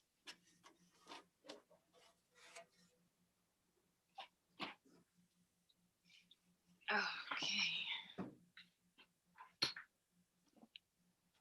We are studying Parashat Miketz. We have the famous dreams or dream, depending on which verse you're reading, of Paro, and we see Joseph finally rising to power. And this also is not only his interpretation of the dreams, but also the saga of him coming in contact with his brothers once again. How anyone does that is beyond me. Where they, forgive someone who hurt them in such a way as to sell them into slavery. So let's open up our Chumashim. Cantor, you got a page? 257. 257. All right, let's say the bracha over studying Torah. Baruch atah Adonai Eloheinu melech haolam asher kitshanu mitzvotav v'tzivanu la'asok b'divrei Torah. The 7 years of abundance that the land of Egypt came to enjoy came to an end. ותחילנה 7 שני הרעב לבוא, כאשר אמר יוסף ויהי רעב בכל הארצו, וכל ארץ מצרים היה לכם. ותרעב כל ארץ מצרים, ויצעק העם אל פרעה לכם. ויאמר פרעה לכל מצרים לכו אל יוסף, אשר יאמר לכם תעשו. הרעב היה על כל פני הארץ, ויפתח יוסף את כל אשר בהם, וישפור למצרים, וחזק הרעב בארץ מצרים. So all the world came to Joseph in Egypt to procure rations, for the famine had become severe throughout the world. One of the things that's just standing out to me about this portion in relation to what's going on in our lives is there's one word, distribution. Distribution is what is standing out to me. And so if you look at this, there is a need, there's a famine, there is an emptiness. And so what Pharaoh says is go to Yosef, right? Go to Yosef and he will take care of you. And so what do we have? Yosef, he opens up the store of all this grain, Vayishbor Lemitzrayim, Vayishbor, which is interesting because he rations it out. So it has the same root of breaking, right? So he breaks it up into little pieces. And so that rationing, that expediting so that every human being that comes to him gets what they need is very top of mind right now as we watch the distribution of vaccines and even have that question of when will my time come? So let's keep moving. Let's go to page 258. We're starting chapter 42. When Jacob saw that there was food rations to be had in Egypt, he said to his sons, why do you keep looking at one another? ויאמר הנה שמעתי כי יש שבר במצרים רדו שמה ושיברו לנו משם נחיה ולא נמות. וירדו אחי יוסף 10 לשבור בר ממצרים את בנימין אחי יוסף לא שלח יעקב את אחיו כי אמר פן יקרנו אסון. The sons of Israel were among those who came to procure rations, for the famine extended to the land of Canaan. Do you imagine that sentence? Why do you keep looking at each other? Why do you keep twiddling your thumbs? Okay, your brothers, go down to Egypt. It's time to take some initiative and to save your family. All right, let's keep going. Verse 6. Now Joseph was the vizier of the land. It was he who dispensed all the rations to the people of the land. Vayar Yosef et echav vayakirem vayitznaker alehem v'daber itam kashot. Vayomer alehem me'ayin batem vayomeru me'eretz Canaan lishbor ochel vayker Yosef et echav hem lo hikiru vayizkor Yosef et achalomot asher chalam lahem vayomer alehem meraglim atem lirot ervat haaretz batem. ויאמרו אליו לא אדוני ועבדך באו לשבור אוכל כולנו בני איש אחד אנחנו כנים אנחנו לא היו עבדיך מרגלים ויאמר עליהם לא קרבת הארץ באתם לראות ויאמרו 12 עבדך אחים אנחנו בני איש אחד בארץ כנען, והנה הקטון את אבינו היום בחר עינינו, ויאמר להם יוסף, hu asher dibarti aleichem lemor meraglim atem bezoti bachenu Hey Faro im tetzu mizeh ki im bevo achechem akaton heina shilchu mikem echad vikach achichem ve'atem he'aseru v'yibachnu v'yichnu divrechem ha'emet itchem v'him lo hey Faro kim raglim atem Ve'yosef otam el mishmar shloshet yamim. On the third day, Joseph said to them, "Do this, and you shall live, for I am a God-fearing man." You know, we take for granted that what Joseph asks them to do. You know, he calls them spies, right? That word meraglim, which we're going to see much later on. So, what are these spies? What are these meraglim? It's kind of like a foreshadowing of the actual meraglim that are going to be going into the land of Israel. And so they come, and he accuses them of being meraglim. And so what are they there to do? You're here to see our land in its nakedness, which means that at our time of weakness, you're going to take advantage of us and you're going to overcome the kingdom, right? So that's the, you know, we hear that he makes this accusation of them, but what is he actually accusing them of? And then as Cantor Diamond was reading that last verse, on the third day, Joseph said to them, "Do this, and you shall live, for I am a God-fearing man." So for me, that last line, it's as if he's giving them a chance to recognize him. I am a God-fearing man. So, you know, he doesn't use the Adonai name, which has been revealed. He doesn't use that. He does use Elohim, so perhaps that's different. But when he says, "I am a God-fearing man," that's their opportunity to say, wait a second, not God's fearing, right? Not many gods. You're not an Egyptian. So for me, you know, this is a new thought that I've had, which is that perhaps this is actually him saying, you know, him letting slip that perhaps he is actually a Hebrew, but it's not in the plain meaning of the text. That's just me reading into it. Okay, let's continue. Verse 19. If you are honest men, let one of your brothers be held in your place of detention while the rest of you go take home rations for your starving households. But you must bring me your youngest brother, that your words may be verified, and that you may not die. And they did so accordingly. Vayomru ish el achiv aval ashemim anachnu al achinu asher hayinu tzarat nafsho v'yitchano eleinu velo shamanu.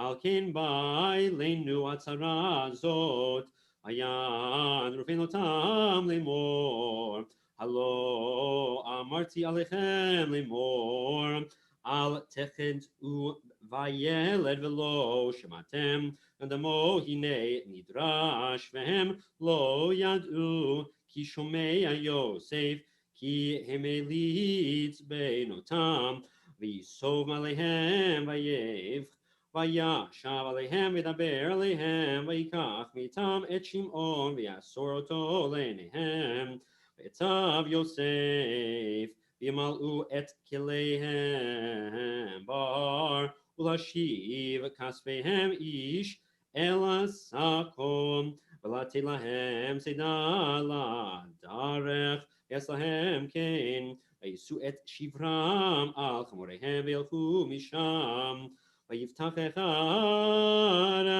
את שקו, לתת מספול חמורו במלון, וירא את כספו, והנה הוא בפי עם תחתו.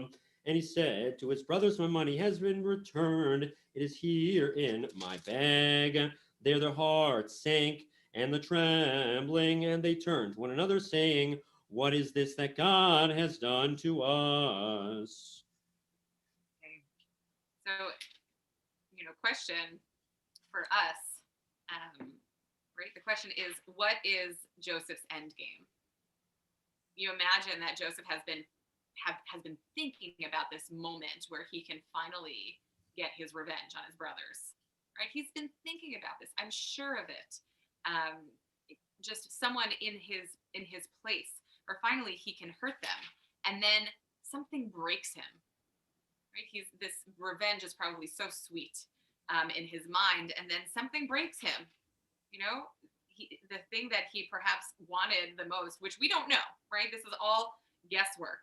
But perhaps the idea of having family, them finally being able to accept him, right? That is something that people carry with them, even when they seek revenge. They some small part of them sometimes also still wants to be accepted.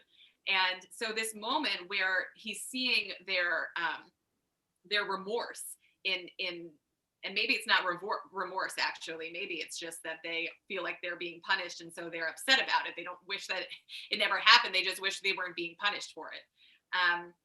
But we get to this moment where it looks like Joseph is wavering, or is he going to hurt them? We know the story. But if you just let your mind be blank, I want you to think to yourself, how would Joseph be portrayed if Cecil B. DeMille did a movie on this moment? I imagine him in lots of Egyptian makeup and streaks coming down his face that he's trying to wipe off from the black that he probably put underneath his eyes, right? So, I mean, this is my imagination going. And he's trying to hide this from his brothers. And so it's it's very messy. I want to make them pay, and I want to, and at the same time, they seem to be sorry. And then we get this last sentence, right? So they use the same word in Hebrew. What is it that God has done to us? Again, that same word where Joseph has used that to say, I'm a God-fearing man, wink, wink. And they're still not seeing him. So anyway, let's keep going. Page 262. When they came to their father Yaakov in the land of Canaan, they told him all that had befallen them, saying, the man who is Lord of the land spoke harshly to us and accused us of spying on the land. Vanomer elav kenim anachnu lo hayinu meraglim. Shnemasar anachnu achim bnei avinu ha'echad einenu hakaton hayom. Et avinu be'eretz Canaan, vayomer eleinu, aish Adonai haaretz, bezot eda ki chenim atem achichem echad, hanicho iti vet ravon batechem kechu valechu, vahaviu ed achichem hakaton elai, ed aki lo meraglim atem, כי כנים אתם את אחיכם אתן לכם ארץ תסחרו ויהי הם מריקים שקיהם והנה איש צרור כספו בשקו ויראו את צרורות כספיהם המה ואביהם ויראו ויאמר אליהם יעקב אביהם אותי שיקלתם יוסף איננו ושמעון איננו ואת בנימין תיקחו עלי היו כולנה ונאמר ראובן אל אביו לאמור את שני בשר תמית ואם לא אביאנו אליך תנה אותו על ידי ואני אשיב אליך. But he said, my son must not go down with you, for his brother is dead, and he alone is left. If he meets with disaster on the journey you are taking, you will send my white head down to Sheol in grief. You see Jacob making it all about him. Right? For him, it's all about him. See what you do to me. See how it's all about making me suffer. my Joseph died, and now Shimon is no more, right? So he's already writing off Shimon, already writing him off. And now you want to take away Benjamin. And so it says his grief, which is understandable, but his grief is clouding his judgment, although they don't know that the other son will come back. This all seems very strange, and it is, because in what ways is this going to prove that they are innocent? They can simply find a random man. So all of this is very erratic, but it certainly is dramatic. All right, so let's keep going. Page 263, chapter 43.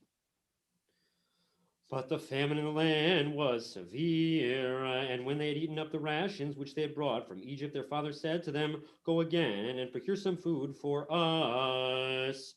Vayomer elav Yehuda lemor ha'ed ha'id banu ha'ish lemor lo tiru fanai bilti achichem itchem. אם ישך משלח את אחינו איתנו נהדר ישמרה לך אוכל אם אינך משלח לא נרד כי האיש אמר אלינו לא תראו פניי בלתי אחיכם איתכם ויאמר ישראל למה הראותם לי Lagid la'ish olachem ach. They replied, but the man kept asking about us and our family, saying, "Is your father still living? Have you another brother?" And we answered him accordingly. How were you to know that he would say, "Bring your brother here"? Just making note again of that word nishbera, and so we made note of it before, that nishbera, which is talking about rations, is also, again, to shatter. You know, when we talk about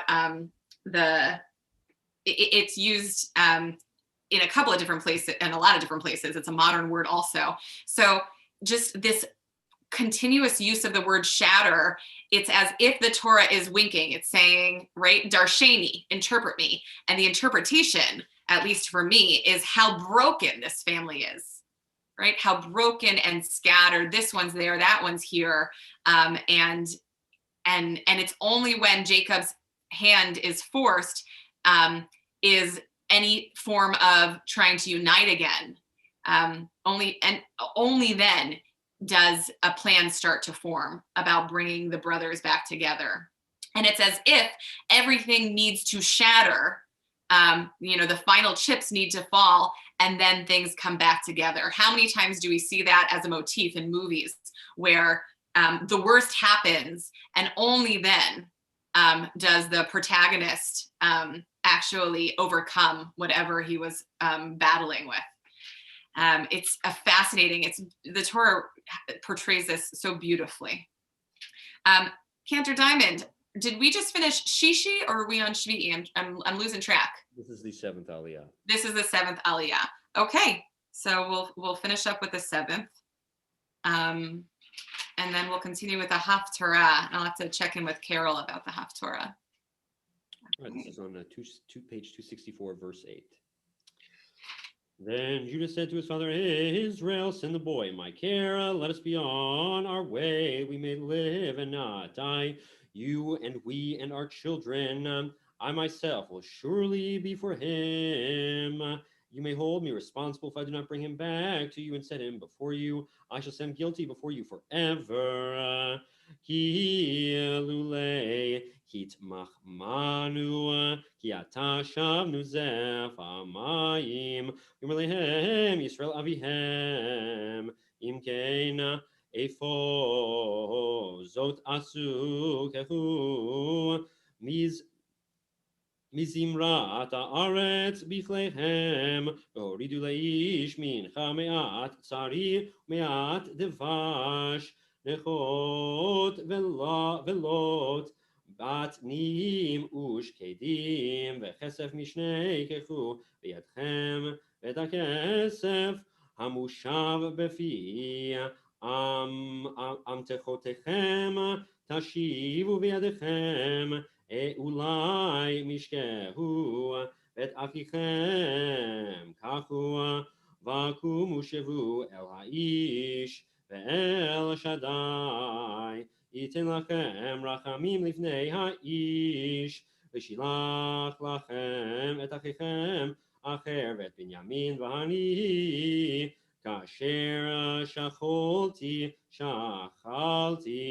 ויקחו אנשים את המנחה הזאת, משני כסף לקחו בידם את בנימין. They made their way down to Egypt when they present themselves to Yosef. Okay, we'll do a Misha Berach now, and then we'll go into the Haftarah. And Carol, do we have anybody who was slated to read Haftarah? If not, I'm happy to read it. Caitlin, can you unmute or give Carol the ability to unmute herself? Yeah. Is she? You okay, Carol? Carol Tura? Okay, we're getting there. Nobody today, Rabbi. Okay, great. So that's I didn't start till January. Beautiful. Okay, so I'm gonna. Next week is Mark, so that finishes the year for us. Okay, next week is Mark. Beautiful. Thanks, Carol. By the way, Carol is our savior who arranges all of our haftarot. So this is a beautiful haftarah, but we'll get there in a little bit. Please rise, everybody. We'll do a Misha Berach, a prayer for healing. Misha Berach Avotenu Mekor HaBracha Leimotenu. May the source of strength, who bless the ones before us, help us find the courage to make our lives a blessing, and let us say Amen. Misha Berach Imotenu Mekor HaBracha Le'avotenu. May those in need of healing and refuah shelema, the renewal of body, the renewal of spirit, and let us say Amen.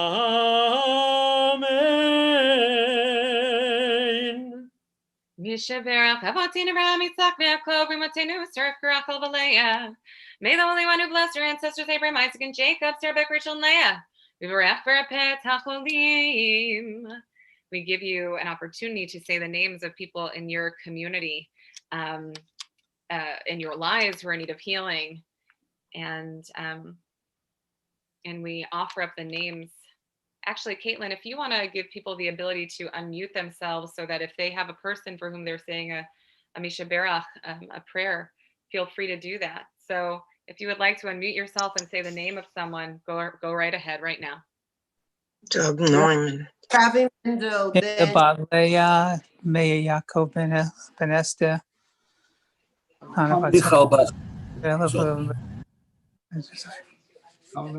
Jonathan Meshnick, Euro Bassick, Abraham Bastrick. Zeb Ben Ghetto. Kaya Bartilafado.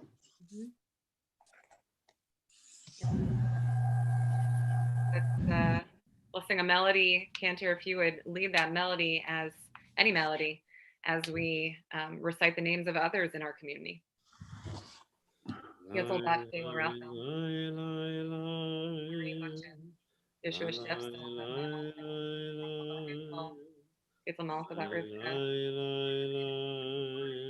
Washington Mayer,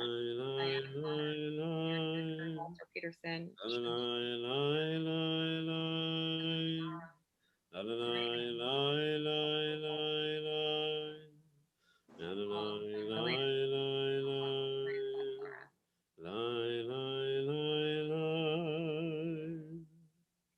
וכל החולים בגילת קדושה בית אור. הקדוש ברוך הוא מלא רחמים עליהם להחזיקם לרפאותם. Please God strengthen them and heal them. וישלח להם רפואה מן השמיים, רפואת הנפש, רפואת הגוף בתוך שאר חולי ישראל. שבתים לזכור פקר לבוא, השתבח בזמן קריב ונאמר, amen. We pray and hope that healing is at hand, and we all say, amen. May be seated, everyone. Cantor, I didn't give you a chance to chant it if you want to, but I'm happy to take this one. That's fine. Okay. But if you wanted to, I'd be happy to give it up. So the Haftarah is on page 271, and guess what? This is a fun one because it is the story of Solomon, of Shlomo, taking the kingship. And what's beautiful about Shlomo, there are a couple of famous stories about Shlomo, but one of them is what? When you think of Shlomo, greater pop culture will know of him as the one who, with the two women and the baby, right? The two women and the baby. I see Mark making like a little chopping gesture. And so this is that situation.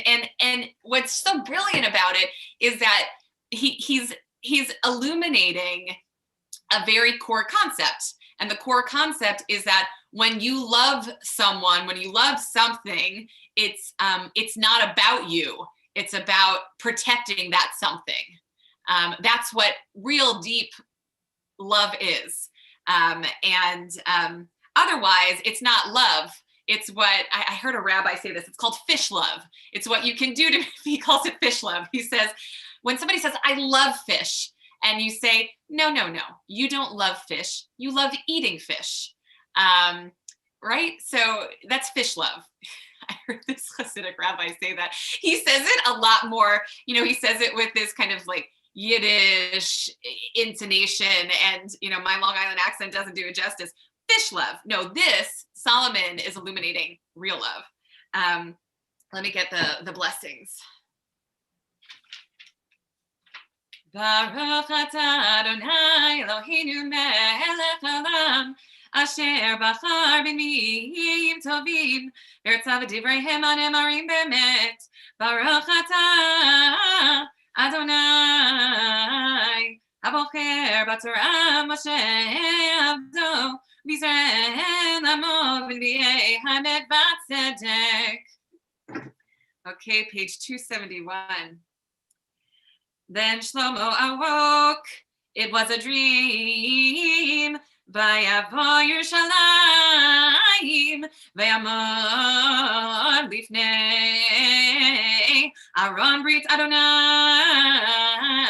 vayal alod vayash lamim, vayas mishte lachol avadav, az tavona Shetayim nashim zonot el melech v'tamona lefanav v'tomer haisha chad bi Adoni ani v'haisha zot yoshvot b'bayit echad v'yledim b'bayit v'yehi b'yom hashlishi lelidati ותלד גם אישה זאת, ואנחנו יחדיו,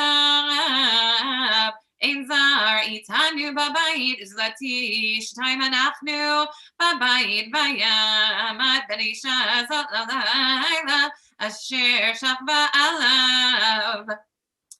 You can tell why I'm not reading this in the English if you're reading the English. ותקם בתוך הלילה, ותיקח אבנים מאצלי, במתחה ישנה, ותשכיבהו בחיקה, בבנה המת השכיבה בחיקי. This is disturbing.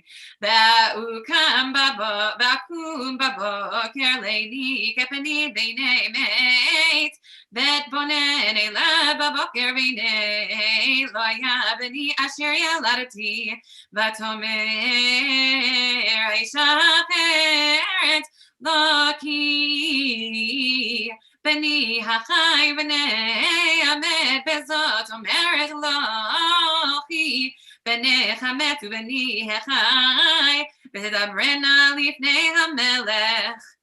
The king said, one says, this is my son, the live one, and the dead one is yours. And the others say, no, the dead boy is yours, mine is the live one. Vayomer hamelech echu li charev, vayaviu acherev lifnei hamelech. Vayomer hamelech, and the king said, Yizru et hayelet hachai lishnayim. You shall cut and divide the boy into utnu et hachatzi lechad et hachatzi leechat. Vatomer haisham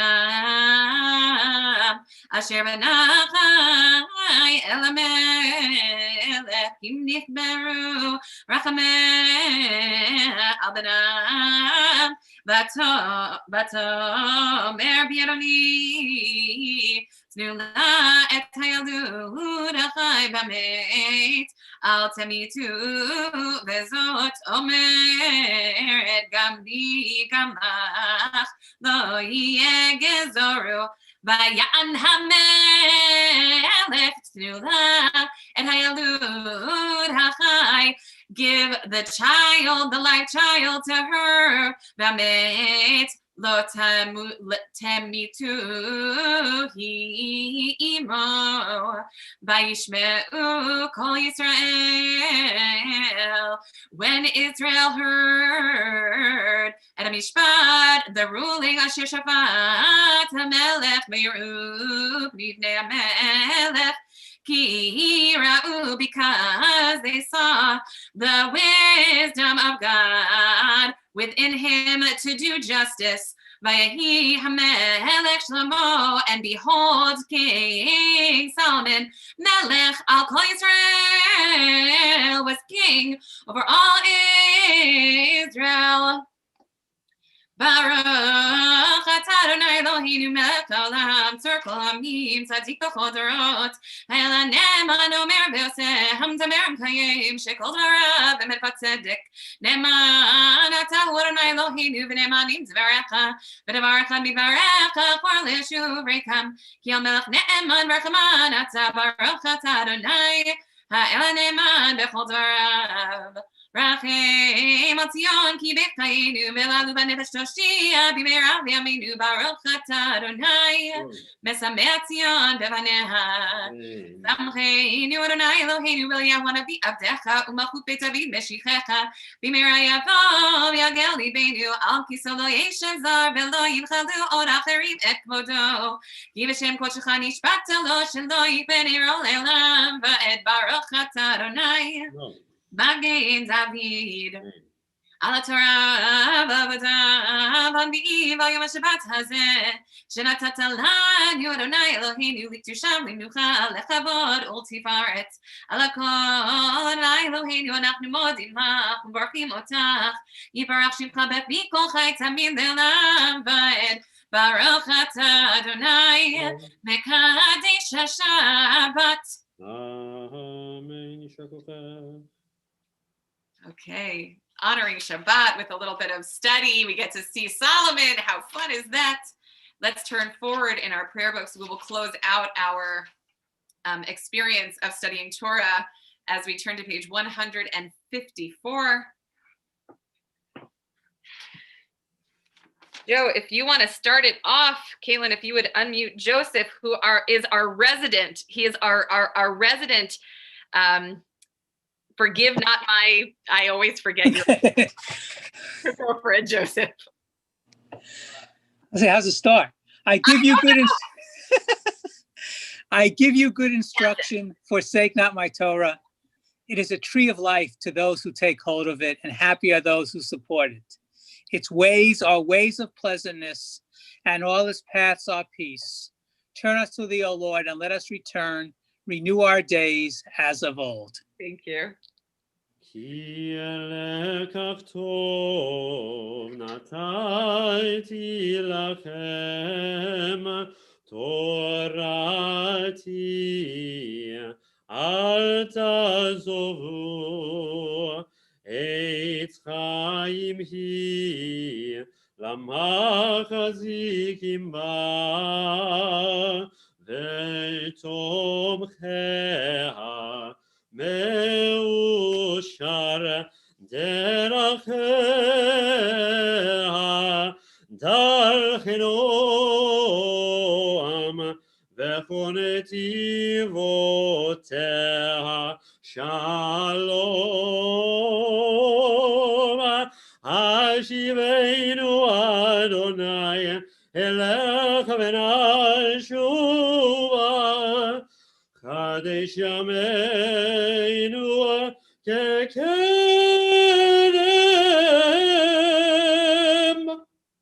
Beautiful.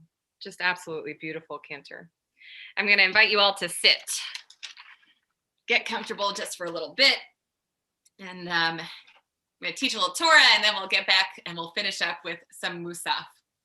So we're going to play a little bingo right now. Okay, everybody? You ready? So this bingo is, I want you, if you have had these 6 dreams, all of them, if you have had these 6 dreams, then I want you to just like raise your hand and tell us bingo, okay? So, by the way, Newsweek wrote recently that 43% of Americans believe that dreams reveal something deep and dark and your desires inside of you. So we're gonna see how many of us have these same 6 dreams. These are the top dreams that people have across the board. Okay, so keep track, folks. Dreams about falling. If you have ever had a dream about falling. If you have ever had a dream about being naked in public. If you have ever had a dream about being chased. A dream about losing teeth. That one is one that I certainly have had. It's so disorienting. A dream about dying. And a dream about taking a test. Those are the top 6. So how many of you have bingo? No one has bingo. Okay, sorry. I'm sorry, Rebecca and Mark. Okay, you have very active subconscious. Okay, so tell me if you had, raise your hand if you had at least 3 of those. Okay, all right. So we have Lauren Haken has had 3. Okay, all right. Anyone have even just 1? If you only had 1? Okay, so Fran. Okay, all right, Joel also. Okay, so these are universal. How crazy is that? These are dreams that are universal. Falling, being naked in public, being chased, losing teeth, and dying and taking a test. And, you know, when I was reading, what do these actually mean? And, you know, what do these actually mean? And it's very, you know, I was reading some of the interpretations of any given one, and it could either be this, or it could be that, or it could be this. And I was thinking to myself, well, which one is it? So obviously it is not an exact science, but yet there's something inside of us, or at least 43% of us, that says that there's something going on there. And so when we read these stories, these ancient stories about dreams, right? So if you were here from the beginning, we not only read about Shlomo, who had a dream in our Haftorah, but we also had not only Pharaoh, I'm putting the English and the Hebrew together, Pharaoh, we have Shlomo, and we also have this last one, which Nebuchadnezzar, a Babylonian king. So there's something about this biblical motif of dreams that I think has some wisdom to share with us about not only what life is like when we are dreaming, but what life can be like when we're awake. Sound good? Let's have some fun. So Pharaoh dreamt, we saw Pharaoh's dream. He was standing at the Nile, and Pharaoh goes crazy trying to understand his dream. And so does Nebuchadnezzar, so much so that he's about to put all of the wise men in his kingdom to death because they cannot give him an interpretation. So Rav Chisda in the Talmud says that a dream not interpreted is like a letter not read. So in his mind, a dream is like, you know, your deeper consciousness. For me, that source of deep intuition that guides you. For me, that is godly. And so he says, it's like getting a letter from God and not even reading it. That's what Rav Chisda says, which I think is such a fascinating concept. But guess what? Let's say you do open it and you're trying to figure out what this dream means to you. We read in another commentary this morning that not only is the dream revealed to you, but the interpretation of the dream is revealed to you. And somehow you will know once something comes to you. Now, one of the things I like to do in meditation is I'll lead people in a meditation where a word appears to them. And then what I have them do is I have them say, what is it about this day that this word is appearing to you right now? And it's as much about the unfolding of what comes out of you than it is actually about the word itself. So the Gemara goes on. Rav Yehuda says in the name of Rav, 3 matters require a plea of mercy to bring them about.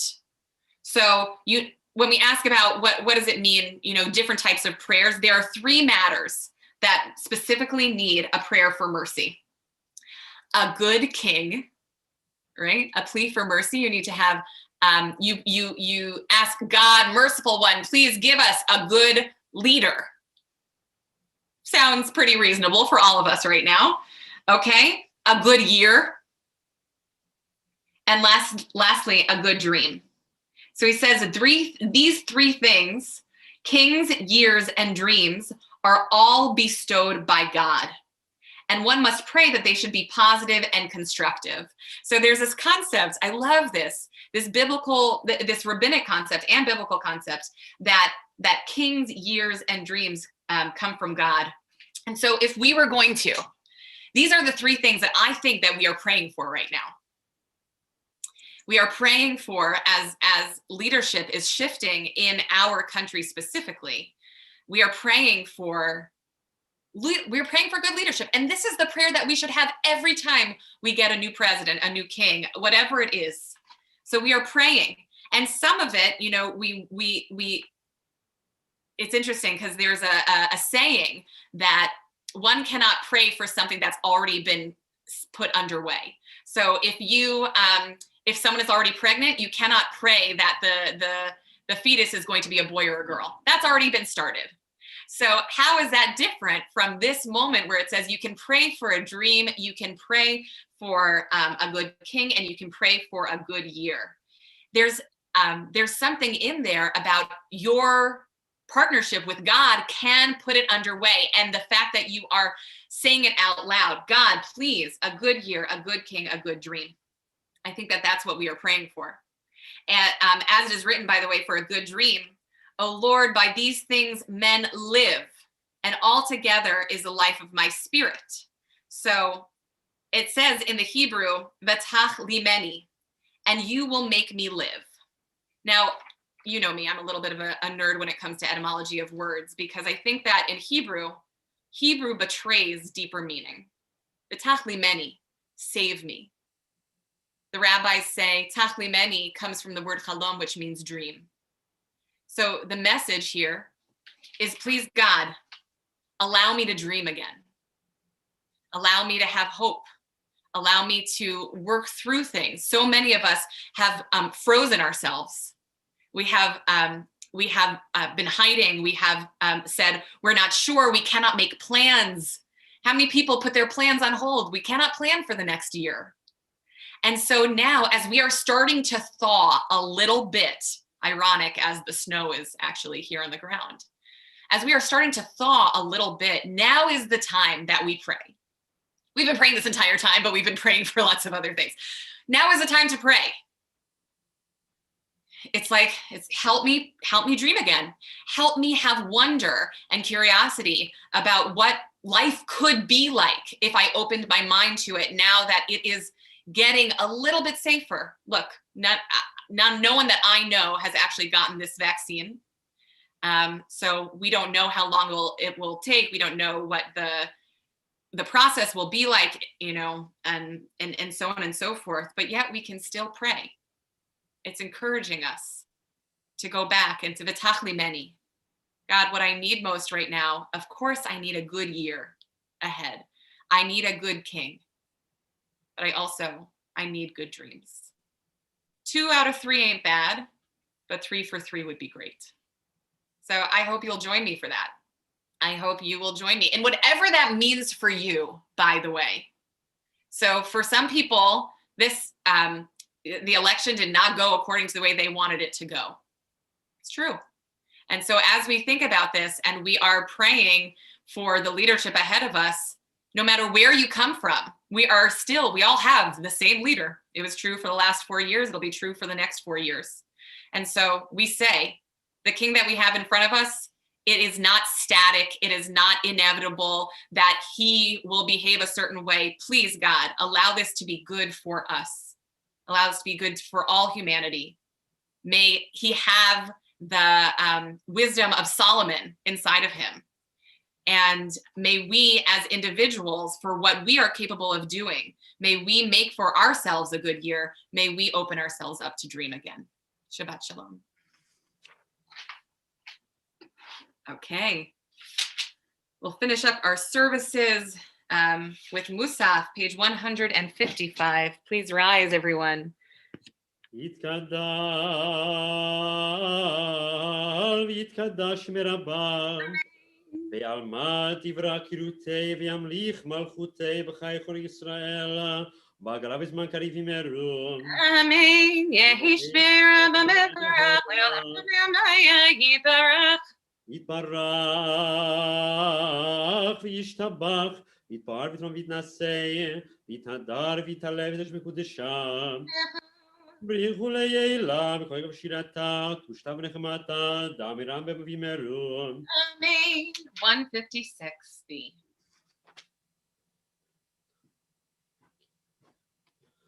ברוך אתה אדוני אלוהינו ואלוהי אבותינו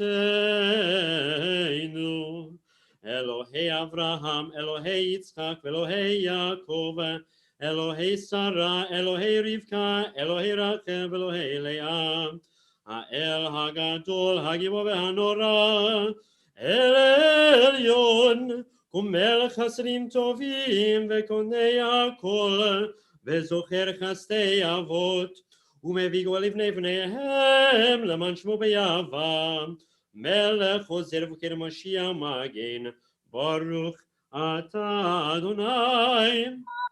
מגן אברהם פוקד שרה, אתה גיבור לעולם אדוני, מחיים את אימת הרב להושיע, משיב הרוח ומוריד הגשם, מכלכל חיים בחסד, מחיים את עם רחמים רבים, סומך נופלים ורופא חולים, ומתיר אסורים, ומקיים מורתו לשני עפר. מי כמוך בעל גבורות, ומי דומה לך, מלך בדום חיי מצמיח ישועה, ונאמן אתה להחיות מתים, ברוך אתה אדוני, לחיי המתים. 157.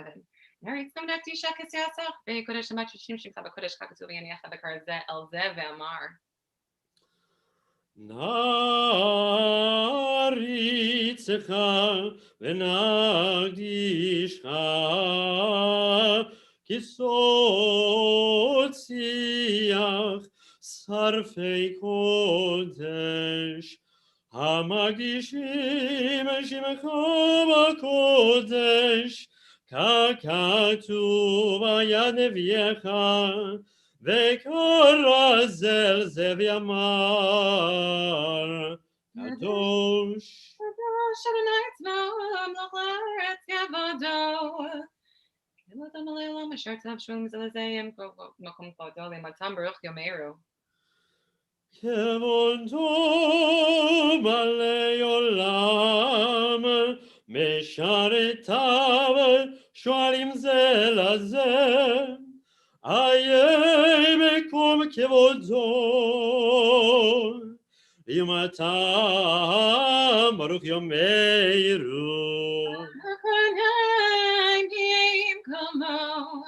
במקומו יפן ברחמים ויחון המייחדים שמע ערב בבוקר בכל יום תמיד פעמיים באהבה שמע אומרים. במקומו הוא יפן ברחמים ברחמים ויחון עם יחדים שמו ערב הבוקר בכל יום תמיד פעמיים באהבה שמע אומרים.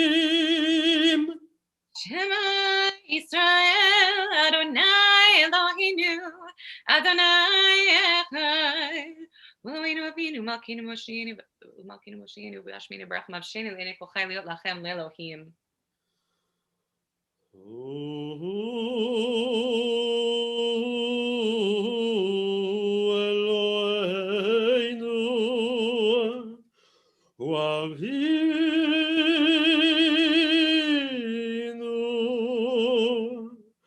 Umalkeinu Moshienu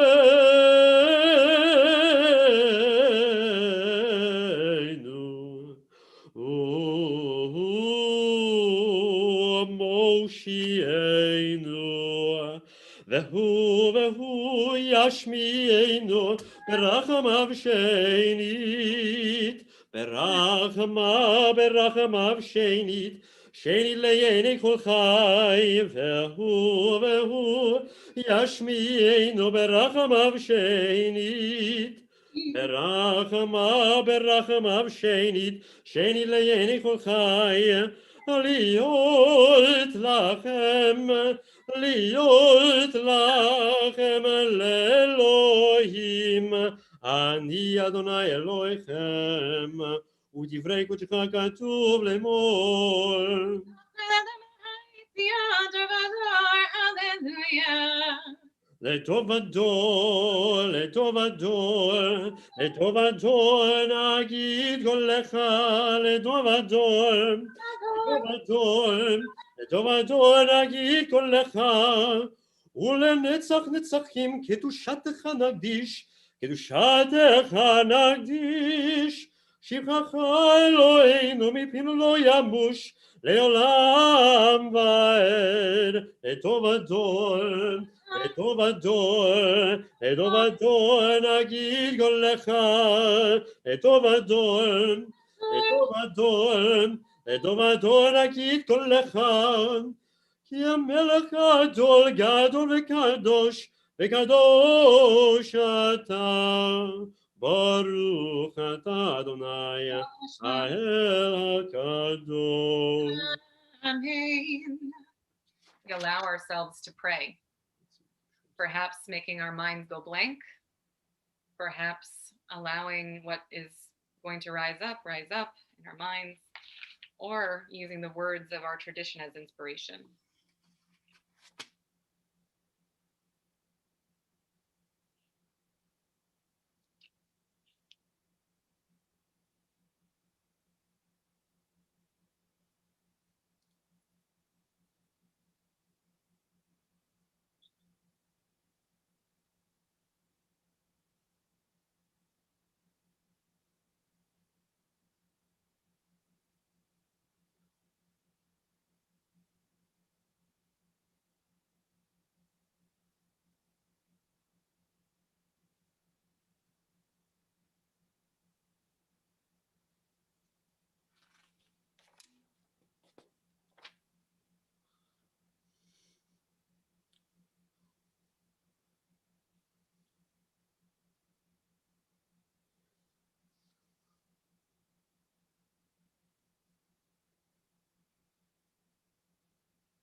Take all the time that you need if you are still davening. We turn to Gadi Shalem 181. יתקדל ויתקדש ברבם, בעלמא דברה כתבתם לך מלכותי, בחיי חורך ישראל, בגרב זמן כנגמרו. Amen. ישמר אבא מבורך, לעולם המאמיה יתברך.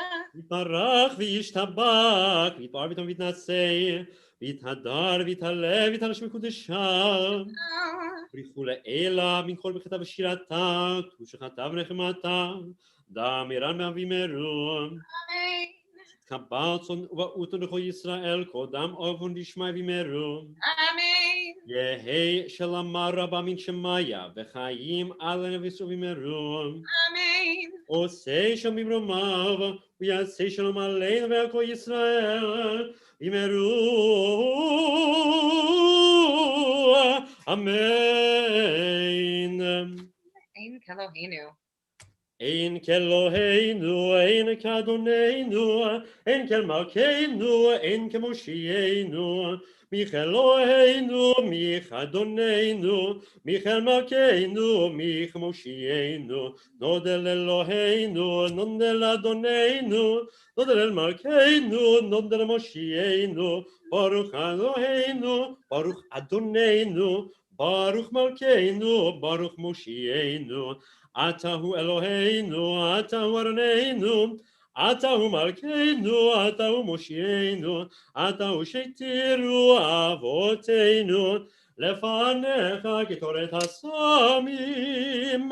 עלינו לשבח לאדון הכל, לתת גדולה ליוצא בראשית, שלא עשנו כגויי ארצות, ולא שמנו כמשפחות האדמה, שלא שם חלקנו כהם, וגורלנו ככל המונם, ואנחנו קוראים ומשתחווים ומודים לפני מלך מלכי המלכים, הקדוש ברוך הוא, שהוא נוטה שמיים ויוסד ארץ, ומושב יקרו בשמיים ממעל, ושכינתו זו, וגובהי מרומים, הוא אלוהינו אין עוד, אמת מלכנו אפס זולתו, ככתוב בתורתו, וידעת יום והשבותה אל לבביך,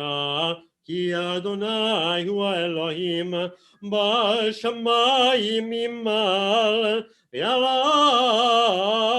הארץ מתחת עינו רק נגבל כל יום. כי לך תקרא כל בראתי שבה לו השם לפניך אלוהינו ייחוד. ולכבוד שמך יקרתנו וקבלו כולם את אומתך ותמלוך עליהם מהי רב לעם ועד כי המלכות שלך תתקבל. ככתוב בתורתך אדוני ימלוך לעולם ועד ונאמר והיה אדוני למלך על כל הארץ ביום ההוא יהיה אדוני אחד ושמו אחד.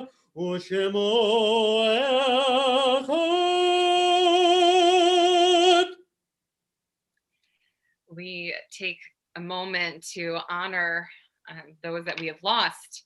And so I'm going to read the names of the yortzites that are in the week ahead of us.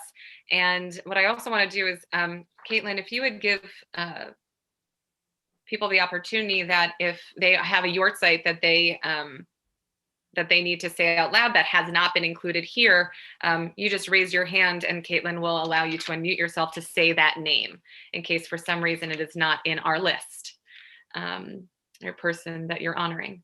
So we have in our community the people that we are honoring: Erwin Ackerman, Jonah Ronowitz, Sarah Berkowitz, Samuel Cheel, Bernard Comans, Molly Darowitsky, Flora Fishman, Elaine Freed, Max Gordon, Helen Gordon, Alex Helpgod, Max Hirsch, Solomon Kramer, Alan Martin Krieger, Jerry Rosen, Sarah Ross, Joseph Schechter, Evelyn Silverman, Al Silverman, Max Tarnowski, Geraldine Wald, Rose Weitz, Karen Zuckman-Tessler, and Ben Zweiban.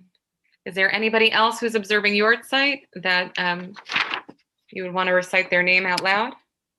Okay, then we'll say Kaddish. Yitgadal v'yitkadash Shemei Rabbah. Ve'alma divra kirutei ve'amlich malchutei. V'chayechon v'yomechon v'chayed chol beit Yisrael. V'agalau v'zman kariv v'imru amen. Yehi Shmei Rabbah mevorach le'olam olmei olmaya. Yitbarach v'yishtabach v'yitpa'ar v'yitromam v'yitnaseh. V'yitadar v'yitaleh v'yitalal Shmei dekudsha brichu. La'ela min kol birchata v'shirata. Tushbechata v'nechemata da'amiran be'alma v'imru amen. Yehi shlam Rabbah min shemaya. V'chaim aleinu ve'al kol Yisrael v'imru amen. Oseh shalom b'imromav hu ya'aseh shalom. Aleinu ve'al kol Yisrael v'imru amen. I invite you to be seated. I'm going to be staying on a little bit after services, especially to meet some of the folks that I don't recognize, or perhaps you've only been to one or two of our services. So I would love if this is a first for you, or if you are a regular and you want to just stay after and schmooze for a little bit, then feel free to stay on and we'll schmooze. And just a few things for you to keep in mind coming up. Tonight we have Havdalah with Cantor Diamond and our Bet class. And so our Bet class is going to be leading parts of Havdalah, which is so cute. And tonight is also the wedding of Renee Kornfeld's son to Jillian Friedman. And so I will be officiating at that tonight. We have regular services for all you folks. Tomorrow morning at 9 a.m. we have Minyan. We could always use more people at Minyan. Our Minyans are always very friendly and fun.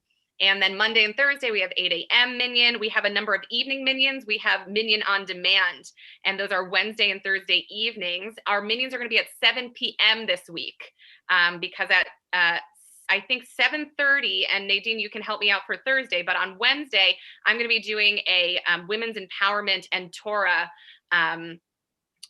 session with our sisterhood and our local Hadassah group. That's Wednesday night at 7:30. If you're still interested, there are a few more slots, and you can RSVP to me. And I see a couple of people who have already RSVP'd to me. It makes me very happy. Okay, and Thursday night, Nadine, do you want to say anything about that? And Caitlin, if you yes, yes, I just got unmuted. We're having a comedian from 7:30 to about 8:30. It should be great. It's open to the entire synagogue. Just have to sign up, so you'll have a link and just join us. It's family friendly. He's a clean comedian, so it should be very enjoyable. I've heard him, and he's very entertaining. He also does a little singing, so it should be fun. Okay. Please join us. And so I don't know if I missed anything. The one thing that I will say is that next Shabbat is my last Shabbat before the sabbatical, in which you and Cantor Diamond take over for a while. So about a month and a half. And so I'm just excited to hear how all of your sermons and Divrei Torah go. And don't torture this young man, okay? Give him a break from now and then. Okay, so anything else? Cantor Diamond, anything else? Okay. Let's finish up.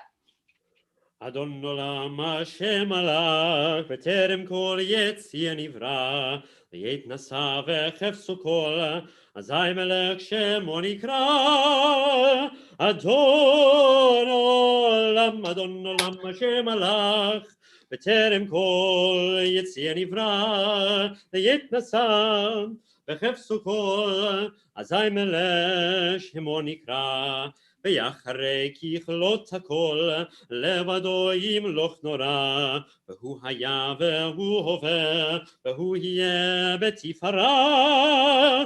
אדון עולם, אדון עולם, שמלך, בטרם כל יציא נברא, ויתנשא בחפצו כל, אזי מלך שמו נקרא. והוא אחד ואין שני, להמשילו להכבירה, בלי ראשית בלי תכלית, ולא העוז והמשרה. אדון עולם השם מלך, בטרם כל יציא נברא, ויתנשא בחפצו כל, אזי מלך שמו נקרא. והוא אלי וחי גולי, צור חבלי ביצרה, והוא ניסי ומנוס לי, מנת כוסי ביום מקרא. אדון עולם, השם מלך, בטרם כל יציא נברא, ויתנשא בחפצו כל, אזי מלך שמו נקרא. בידו אף כי רוחי, ויתישן ויעירה, אם רוחי גוויתי, אדוני לי ולא יירא. אדון עולם, השם מלך, בטרם כל יציא נברא, ליתנשא חפצו כל, אזי מלך שמו נקרא.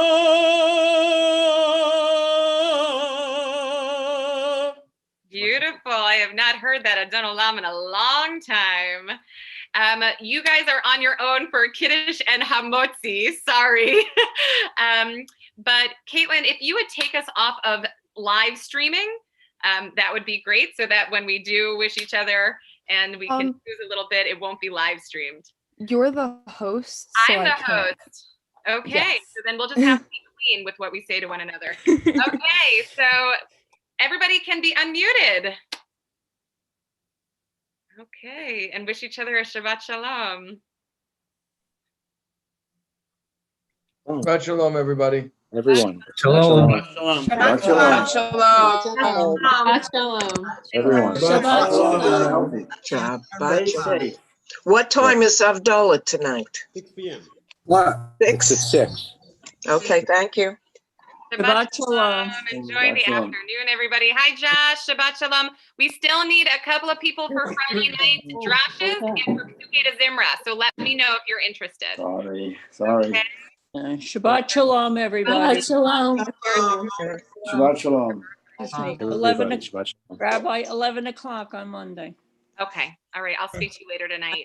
I'll see you tomorrow. Talk to you tomorrow. It's a rabbi. You need It's night any? in Havdalah, hopefully. Okay.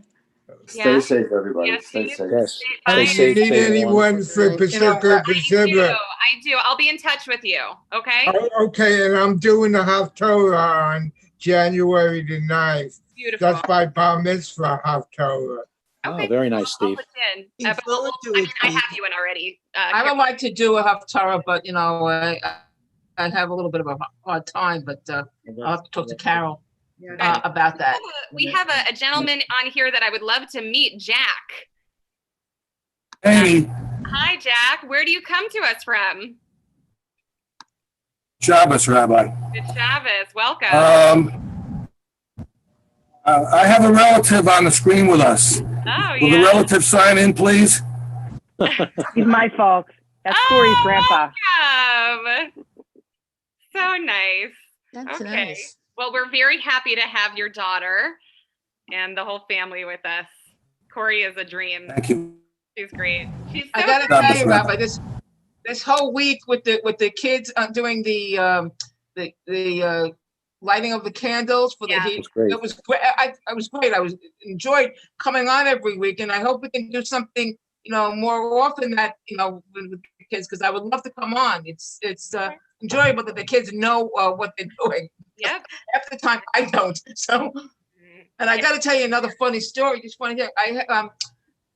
Elaine Freed, may she rest in peace, she gave me a pin one time, and the other day, and I picked it up maybe yesterday, not knowing, and it's just funny that, you know, yeah, I don't know what day it is though, but yeah, Elaine is such a she was a spitfire. She was just like, she was amazing. 105 years old she was.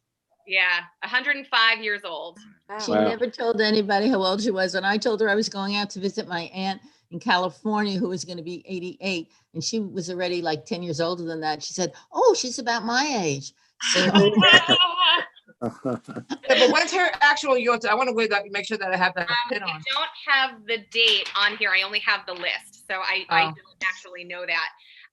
But she was so well dressed. She used to wear these like leather patched, like these suits with leather patch. Oh my God, she was so well dressed. She was amazing. Yeah, and her children were so good to her. I'm not so good. Yeah, She wore high heels right into her last years. Yeah. She was always, very, very stylish. Yeah. but very she only wanted to walk very, to shul. very giving. Yeah, you ever? I don't know if anybody knows this story. Everybody knows the story, but she used to, she would walk with sneakers, and she put her shoes behind the door next to the sanctuary, the little closet. And during a rummage sale, somebody found him and put him in rummage. No! Oh my goodness! So it was like one of those funny stories that she goes, "Where's my shoes?" He goes, "Well, we put them in. Wait a minute, I didn't, I put them there, hide them, so I don't have to carry them." So that reminds me, Fran, of a little story that Rabbi Eben told me. Rabbi Eben at Ohav, he told me this story of, he was doing a funeral once. Again, remember, I told you when rabbis get together, we share funeral stories. And he told me this story of a funeral that he was doing, where it's a great honor to be buried with books, right? It's a great honor to be buried with holy books, pieces of paper that have the name of God on them. And so he was doing a funeral where they were honoring the person by burying them with holy books. And so they're pausing to put the books into the grave, and suddenly, he's ready to go back to leading the service, and he goes to get his rabbi's manual, and he realizes that someone had put it into the grave.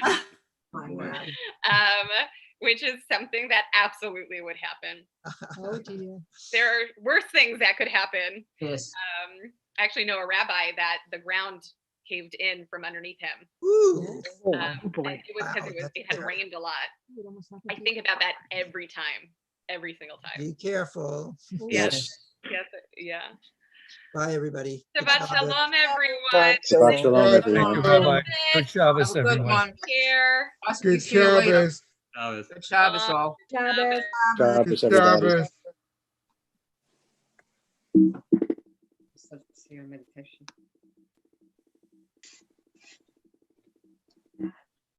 I don't know. Can you fix this thing here? Using how did I get iBooks? I don't really want iBooks. So long, everyone. Shabbos. Good Shabbos. Good Shabbos. Take care. Take care. Are you staying or are you going? No, I mean, I'm going to wait for everyone to get off. Good. Okay, be well. Yeah, take care. Can I get off? Oh, Rabbi, are you still there? Pam. Hi, Pam. Okay, quick question. We're working on Gabby's headstone. Yeah. And my brother, Artie, and I, and Audrey have created some things to say. Mm-hmm. One of the things we're not 100% about is that Audrey would, if it's acceptable. Pam, why don't we talk about this during the week, because this is being live streamed right now. Okay. Good idea. Thank you. Good idea. Can you do Will do. Okay, I'll call you, I guess. Call me or email me, and we'll set up a specific time to talk. Okay. Thank you. Thank you. All right. Take care, everybody.